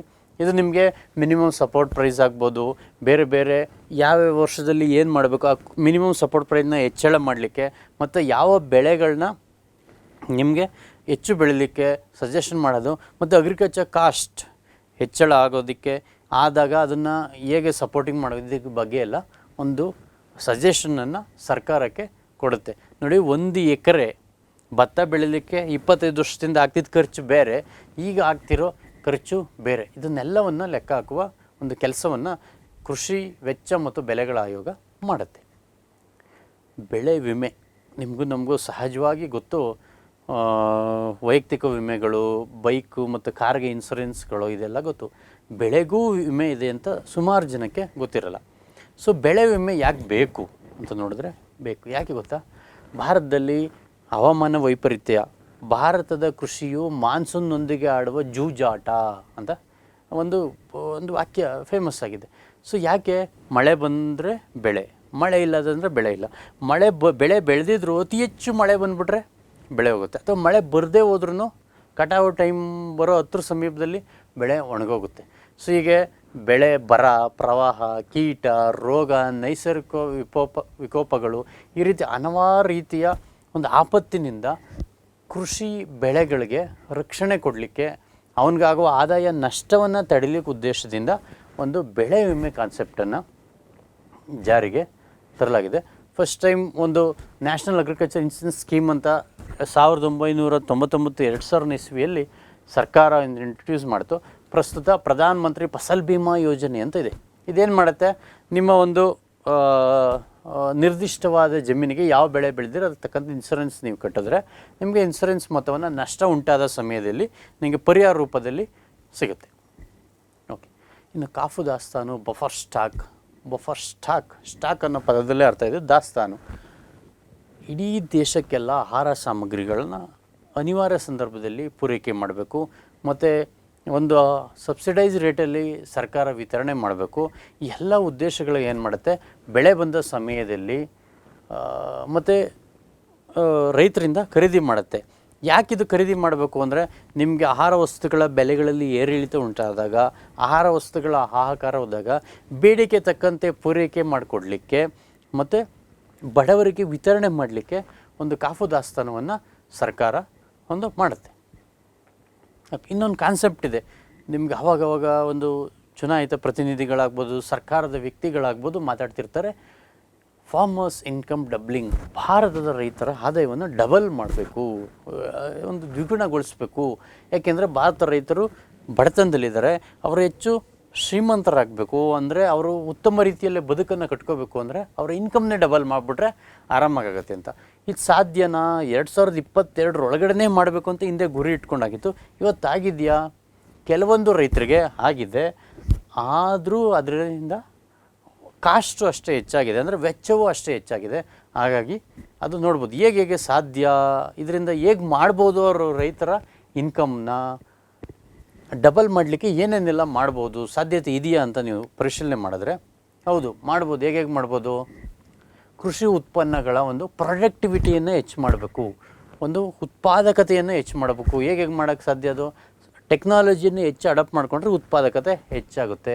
ಮತ್ತು reduce the cost of cultivation, ಕೃಷಿಯನ್ನು ವಸ್ತುಗಳನ್ನ ಉತ್ಪಾದನೆ ಮಾಡಲಿಕ್ಕೆ ಆಗದೇ ಇರೋ ವೆಚ್ಚವನ್ನೇ ಕಮ್ಮಿ ಮಾಡಬೇಕು. ಈಗ 1 ಎಕರೆ ಕಬ್ಬು ಬೆಳಿಲಿಕ್ಕೆ ನಿಮಗೆ 50,000 ಖರ್ಚು ಬರ್ತಾಯಿದೆ ಅಂತ ಅಂದ್ಕೊಂಡ್ರೆ, ಸೊ ಆ ಖರ್ಚನ್ನೇ ಒಂದು 30,000 ಇಳಿಸಿದ್ರೆ ಏನಾಯಿತು? ರೈತನಿಗೆ ಆದಾಯ ಆಯಿತು, ಉಳಿತಾಯ ಆಯಿತು. ಹೀಗೆ ಮತ್ತು ಕ್ರಾಪಿಂಗ್ ಇಂಟೆನ್ಸಿಟಿ, ಹೆಚ್ಚು ಬೆಳೆಗಳನ್ನು ಬೆಳೆಯೋ ಮೂಲಕ ಮತ್ತು ಕಡಿಮೆ ಜಮೀನಲ್ಲಿ ಹೆಚ್ಚು ಉತ್ಪನ್ನವನ್ನು ತೆಗೆಯೋದ್ರ ಮೂಲಕ ಅವನ ಆದಾಯವನ್ನು ಡಬಲ್ ಮಾಡ್ಬೋದು. ಮತ್ತು ರೈತರಿಗೆ ಬೆಲೆ ಮತ್ತು ಉತ್ಪಾದಕತೆ ಮಾಡೋದ್ರಲ್ಲಿ ಒಂದು ರಿನ್ಯೂಮರೇಷನ್ ಕೊಡೋದ್ರ ಮೂಲಕ ಇದನ್ನು ಹೆಚ್ಚು ಮಾಡ್ಬೋದು. ಮತ್ತು ಅವನಿಗೆ ಹಾರ್ವೆಸ್ಟ್ ಮಾಡಬೇಕಾದ್ರೆ, ಬೆಳೆಯನ್ನು ತೆಗಿಬೇಕಾದ್ರೆ, ಕುಯ್ಲು ಮಾಡಬೇಕಾದ್ರೆ ಹಲವಾರು ನಷ್ಟಗಳು ಉಂಟಾಗ್ತದೆ. ಆಗುವ ವೇಸ್ಟ್ಗಳನ್ನು ಕಡಿಮೆ ಮಾಡೋದ್ರ ಮೂಲಕನೂ ಮಾಡಲಿಕ್ಕೆ ಸಾಧ್ಯ. ಹಾರ್ಟಿಕಲ್ಚರ್, ಸಿರಿಕಲ್ಚರ್, ಪೌಲ್ಟ್ರಿ ಎಲ್ಲ ಆಕ್ಟಿವಿಟಿಗಳನ್ನ ಆ್ಯಡ್ ಮಾಡೋದ್ರ ಮೂಲಕ ರೈತನಿಗೆ ಬೇಸಾಯ ಜೊತೆಗೆ ಅಧಿಕ ಇನ್ಕಮ್. ಈಗ ನೋಡಿ, ಒಬ್ಬ ವ್ಯಕ್ತಿಗೆ ಒಂದು 2 ಎಕರೆ ಜಮೀನಿದೆ ಅಂತ ಅಂದ್ಕೊಳ್ಳಿ. ಅವನು 2 ಎಕರೆ ಜಮೀನಲ್ಲಿ ವರ್ಷಕ್ಕೆ 2 ಲಕ್ಷ ಆದಾಯ ಬರ್ತದೆ. 2 ಲಕ್ಷದಲ್ಲಿ ಅಂದರೆ ತಿಂಗಳಿಗೆ ಒಂದು 15,000 ದುಡ್ಡಲ್ಲಿ ಒಬ್ಬ ಮನುಷ್ಯ ಬದುಕಿಗೆ ಸಾಧ್ಯನಾ? ಜೀವನ, ಮನೆ, ಶಿಕ್ಷಣ, ಆರೋಗ್ಯ ಎಲ್ಲವನ್ನು ಮಾಡಲಿಕ್ಕೆ ಕಷ್ಟ. ಸೊ ಅದಕ್ಕೇನು ಮಾಡಬೇಕು? ಅವನಿಗೆ ಒಂದು ಹಸು ಸಾಕಾಣಿಕೆ ಮಾಡಿದ್ರೆ ಅದರಿಂದ 1 ಲಕ್ಷ ಇನ್ಕಮ್ ಬರ್ಬೋದು. ಕೋಳಿ ಸಾಕಾಣಿಕೆ ಮಾಡಿದ್ರೆ ಅದರಿಂದ 1 ಲಕ್ಷ. ಜೇನುಗಾರಿಕೆ ಈ ಥರದ್ದೆಲ್ಲ ಆ್ಯಡ್ ಮಾಡಿದ್ರೆ ಒಂದು 5-6 ಲಕ್ಷ ಆದರೆ ಒಬ್ಬ ರೈತ ಒಂದು ಒಳ್ಳೆ ರೀತಿಯ ಜೀವನವನ್ನು ಮಾಡಲಿಕ್ಕೆ ಸಾಧ್ಯ ಆಗ್ತದೆ ಅಂತ. ಸೊ ಅದರದ್ದೇ ಆದಂಥ ಒಂದು ಮಾಡುವಂಥ ಒಂದು ಮೆಕ್ಯಾನಿಸಮ್, ಒಂದು ಪ್ರೋಸೆಸ್ಸನ್ನು ನಿಮಗೆ ಇದರಲ್ಲಿ ಲಿಸ್ಟ್ ಔಟ್ ಮಾಡಿದ್ದೀವಿ. ಓಕೆ, ನಿಮಗೆ ಫುಡ್ ಕಾರ್ಪೊರೇಷನ್ ಆಫ್ ಇಂಡಿಯಾ ಅಂತ ಒಂದು ಸಂಸ್ಥೆ ಇದೆ. 1965ನೇ ಇಸ್ವಿನಲ್ಲಿ ಭಾರತ ಸರ್ಕಾರ ಸ್ಥಾಪನೆ ಮಾಡುತ್ತೆ. ಯಾಕೆ ಸ್ಥಾಪನೆ ಮಾಡುತ್ತೆ? ನಿಮ್ಗೆ ಆವಾಗಲೇ ಹೇಳಿದೆ, ಪ್ರೊಕ್ಯೂರ್ಮೆಂಟ್ ಮಾಡಬೇಕು, ಬಫರ್ ಸ್ಟಾಕ್ ಮಾಡಬೇಕು, ದಾಸ್ತಾನು ಮಾಡಬೇಕು. ಮತ್ತು ಭಾರತದ ಹಲವಾರು ಭಾಗಗಳಲ್ಲಿ, ಸೊ ನಮ್ಮಲ್ಲೇನೋ ಭತ್ತ ಬೆಳಿತೀವಿ, ರಾಗಿ ಬೆಳಿತೀವಿ, ಕಾಳು ಬೆಳಿತೀವಿ, ಇನ್ನೆಲ್ಲ ಗೋಧಿ ಬೆಳೀತಾರೆ, ಬಾರ್ಲಿ ಬೆಳೀತಾರೆ. ಎಲ್ಲ ವಸ್ತುಗಳನ್ನ ಸಂಗ್ರಹ ಮಾಡಬೇಕು, ಬೆಳೆ ಬೆಳೆದಾಗ ಆಮೇಲೆ ವಿತರಣೆ ಮಾಡಬೇಕು. ಮತ್ತು ಈ ಥರದ ಎಲ್ಲ ವ್ಯವಹಾರಗಳನ್ನ ನೋಡ್ಕೊಳ್ಳುವ ದೃಷ್ಟಿಯಿಂದಲೇ ಒಂದು ಸಂಸ್ಥೆಯನ್ನು ಭಾರತ ಸರ್ಕಾರ ಸ್ಥಾಪನೆ ಮಾಡ್ತು. ಫುಡ್ ಕಾರ್ಪೊರೇಷನ್ ಆಫ್ ಇಂಡಿಯಾ ಅಂತೇಳಿ ಭಾರತದ ಆಹಾರ ನಿಗಮ ಇದು ಇವೆಲ್ಲ ವ್ಯವಹಾರಗಳನ್ನು ನೋಡ್ಕೊಳ್ತಾ ಹೋಗ್ತದೆ. ಸೊ ಇದು ಏನು ಮಾಡುತ್ತೆ? ಫಾರ್ಮರ್ಸ್ಗೆ ಬೇಕಾದಂಥ ಒಂದು ಫುಡ್ನ ಏನು ಪ್ರೊಕ್ಯೂರ್ ಮಾಡುತ್ತೋ ಅಥವಾ ಸಂಗ್ರಹ ಮಾಡುತ್ತೋ ಅದಕ್ಕೆ ಬೇಕಾದ ರಿನ್ಯೂಮರೇಷನ್ ಕೊಡೋದು, ಈ ಥರದ್ದೆಲ್ಲ ಮಾರ್ಕೆಟ್ ರೇಟ್ ಸ್ಟೆಬಿಲೈಸೇಷನ್ ಬೇಕಾದ ಒಂದು ಮಾಡುತ್ತೆ. ಮತ್ತು ಇಂಟರ್ವೆನ್ಷನ್, ಮಾರ್ಕೆಟ್ಗೆ ಇದು ಪ್ರವೇಶ ಮಾಡಿ ಕೊಂಡ್ಕೊಳ್ಳೋದು, ಈ ಥರದ್ದೆಲ್ಲ ಒಂದು ಕೆಲಸವನ್ನು ಮಾಡುತ್ತೆ. ಓಕೆ, ಇದೊಂದು ಭಾಳ ಇಂಟ್ರೆಸ್ಟಿಂಗ್ ಕಾನ್ಸೆಪ್ಟು. ನಿಮಗೂ ನಮಗೂ ಈ ಒಬ್ಬ ರೈತ ಆಗಿರ್ಬೋದು, ರೈತ ಅಲ್ಲದೆ ಇರ್ಬೋದು, ಒಬ್ಬ ಉದ್ಯಮಿ ಆಗಿರ್ಬೋದು, ಮಧ್ಯಮ ವರ್ಗ ಆಗಿರ್ಬೋದು, ಕೂಲಿ ಕಾರ್ಮಿಕ ಆಗಿರ್ಬೋದು, ಕಾರ್ಖಾನೆಯಲ್ಲಿ ಕೆಲಸ ಮಾಡುವ ಯಾವುದೇ ವ್ಯಕ್ತಿ ಆಗಿರ್ಬೋದು, ಅವನಿಗೆ ಇದು ಅಫೆಕ್ಟ್ ಮಾಡುತ್ತೆ ಮತ್ತು ಇದರಿಂದ ಬಾಧಿತನಾಗ್ತಾನೆ. ಇದ್ರ ಬಗ್ಗೆ ಕಾಳಜಿನ ವಹಿಸ್ತಾನೆ. ಏನು? ಆಹಾರ ಹಣದುಬ್ಬರ, ಫುಡ್ ಇನ್ಫ್ಲೇಷನ್. ಆಹಾರ ವಸ್ತುಗಳು ಬೆಲೆ ಹೆಚ್ಚಳ ಆಗೋದಕ್ಕೆ ಹಣದುಬ್ಬರ ಅಂತ ಕರಿತೀವಿ. ಎಷ್ಟೋ ಸಲ ಆಹಾರ ವಸ್ತುಗಳ ಬೆಲೆಗಳು ಹೆಚ್ಚಳವಾಗುತ್ತೆ, ನಿರಂತರವಾಗಿ ಹೆಚ್ಚಳ ಆಗುತ್ತೆ. ಅದು ಆಹಾರದುಬ್ಬರ. ಯಾಕಾಗ್ಬೋದು? ಪೂರೈಕೆ ಕಡಿಮೆ ಇರ್ಬೋದು, ಬೇಡಿಕೆ ಸಡನ್ನಾಗಿ ಹೆಚ್ಚಾಗ್ಬೋದು, ಅಥವಾ ಮಾರುಕಟ್ಟೆ ಪರಿಸ್ಥಿತಿ ಸರಿ ಇಲ್ಲದೆ ಇರ್ಬೋದು, ಹವಾಮಾನ ವ್ಯತ್ಯಾಸದಿಂದ ಉತ್ಪಾದನೆಯೇ ಆಗದೆ ಇರ್ಬೋದು. ಈಗ ಹಲವಾರು ಕಾರಣದಿಂದ ಆಹಾರ ವಸ್ತುಗಳ ಬೆಲೆಗಳು ಹೆಚ್ಚಳ ಆಗುತ್ತೆ. ಈ ಆಹಾರ ವಸ್ತುಗಳ ಬೆಲೆಗಳು ನಿರಂತರವಾಗಿ ಹೆಚ್ಚಳ ಆದರೆ ಅದನ್ನು ಆಹಾರ ಹಣದುಬ್ಬರ ಅಂತ ಕರಿತೀವಿ. ಈ ಆಹಾರ ಹಣದುಬ್ಬರ ಕೆಲವೊಂದು ಸಲ ನೋಡಿ ನಿಮಗೇ ಎಲ್ಲ ರೇಟ್ಗಳು, ತರಕಾರಿ ಬೆಲೆಗಳು ಎಲ್ಲ 5 ರೂಪಾಯಿ 10 ರೂಪಾಯಲ್ಲಿ ಇರುತ್ತೆ. ಸಡನ್ನಾಗಿ 50, 60, 70, 80 ರೂಪಾಯಿ ಆಗಿಬಿಡುತ್ತೆ. ಈ ಥರ ವ್ಯತ್ಯಾಸ ಆಗ್ತಿರ್ತದೆ. ಸೊ ನಿಮಗೊಂದು ಹಲವು ವರ್ಷಗಳಿಂದ 2011ನೇ ಇಸ್ವಿಯಲ್ಲಿ ಇದ್ದಂಥ ಒಂದು ಫುಡ್ ಇನ್ಫ್ಲೇಷನ್ ಎಷ್ಟಿತ್ತು ಅಂತ ಒಂದು ಮ್ಯಾಪಲ್ಲಿ ತೋರಿಸಿದ್ವಿ. ಅದರ ರೇಟು ಹೇಗೆಲ್ಲ ಆಗ್ತದೆ ಅಂತೇಳಿ. ಜೊತೆಗೆ ಈ ಲಾಸ್ಟ್ ಬಜೆಟಲ್ಲಿ ಒಂದು ಸುಮಾರು ಒಂದು 10 ವರ್ಷಗಳ ಒಂದು ಇನ್ಫ್ಲೇಷನ್ ಯಾವ ವರ್ಷ ಎಷ್ಟಿತ್ತು, 2013ರಲ್ಲಿ ಎಷ್ಟಿತ್ತು 11%, 2014ರಲ್ಲಿ 12.9% ಇತ್ತು. ಆಗಲಿ ಕಳೆದ ವರ್ಷ ನಿಮಗೆ ಎಷ್ಟಿತ್ತು ಅಂದರೆ 3.76 ಅಷ್ಟು ಫುಡ್ ಇನ್ಫ್ಲೇಷನ್ ಇತ್ತು ಅಂಥೇಳಿ ಒಂದು ಲೆಕ್ಕವನ್ನು ಹಾಕಿರುವಂಥ ಸಂಸ್ಥೆಯನ್ನು ನಿಮಗಿಲ್ಲಿ ಡಿಸ್ಪ್ಲೇ ಮಾಡ್ತಾಯಿದ್ದೀನಿ. ಓಕೆ, ನಿಮಗೆ ಇನ್ನೊಂದು ಅದರ ಜೊತೆಗೆ ಪ್ರೊಕ್ಯೂರ್ಮೆಂಟ್ ಪ್ರೈಸ್ ಆವಾಗಲೇ ಎಕ್ಸ್ಪ್ಲೈನ್ ಮಾಡಿದೆ ನಿಮಗೆ ನಾನಿದು. ಓಕೆ ಮಿತ್ರರೇ, ನಿಮಗೆ ಹಲವಾರು ಯೂನಿವರ್ಸಿಟಿಗಳಲ್ಲಿರೋ ಪಠ್ಯಕ್ರಮಗಳು ಕವರ್ ಆಗೋದ್ರ ಜೊತೆಗೆ ವಿವಿಧ ಒಂದು ಎಕ್ಸಾಮ್ಗಳಲ್ಲಿ ಬರುವಂಥ ಒಂದು ಟಾಪಿಕ್ನ ಪ್ರಶ್ನೆಗಳನ್ನು ಇದರಲ್ಲಿ ತೋರಿಸಿದ್ದೀನಿ. ಮತ್ತು ಇನ್ನೂ ಹೆಚ್ಚು ವಿಷಯಗಳು, ಹಸಿರು ಕ್ರಾಂತಿ ಇರ್ಬೋದು, ಅದಕ್ಕೆ ಸಂಬಂಧಪಟ್ಟಂತೆ ಬೇರೆ ಬೇರೆ ವಿಚಾರಗಳು, ಒಂದು ಕರೆಂಟ್ ಅಫೇರ್ಸ್ ರಿಲೇಟೆಡ್ ಕೃಷಿಗೆ ಸಂಬಂಧಪಟ್ಟಂಥ ವಿಷಯಗಳನ್ನ ನೆಕ್ಸ್ಟ್ ವಿಡಿಯೋನಲ್ಲಿ ನಿಮಗೆ ಕವರ್ ಮಾಡ್ತೀನಿ. ನಿಮ್ಗೆ ಯಾವುದೇ ಎಕ್ಸಾಮ್ನ ನೀವು ತೊಗೊಂಡ್ರು ಕೃಷಿ ಮತ್ತು ಅದಕ್ಕೆ ಸಂಬಂಧಿಸಿದಂತೆ ಹಲವಾರು ಪ್ರಶ್ನೆಗಳು ಇದ್ದೇ ಇರುತ್ತೆ. ನೀವು UPSC ಪ್ರಶ್ನೆಗಳನ್ನ ತೊಗೊಂಡು ಸಾಲ್ವ್ ಮಾಡಿ, ಅಥವಾ ಒಂದು ಪೊಲೀಸ್ ಕಾನ್ಸ್ಟೇಬಲ್ ಅಥವಾ FD SD ಯಾವುದೇ ಎಕ್ಸಾಮ್ ತೊಗೊಂಡ್ರು ಕೃಷಿ ಮತ್ತು ಅದಕ್ಕೆ ಸಂಬಂಧಿಸಿದ ವಲಯಗಳ ಪ್ರಶ್ನೆಗಳಿರುತ್ತೆ. ಅದನ್ನು ನೆಕ್ಸ್ಟ್ ವಿಡಿಯೋದಲ್ಲಿ ಕವರ್ ಮಾಡ್ತೇವೆ ಅಂತ ಹೇಳ್ತಾ ಎಲ್ರಿಗೂ ನಮಸ್ಕಾರ ಹೇಳ್ತಾ ಈ ಕ್ಲಾಸನ್ನು ಇವಾಗ ಮುಗಿಸುವ.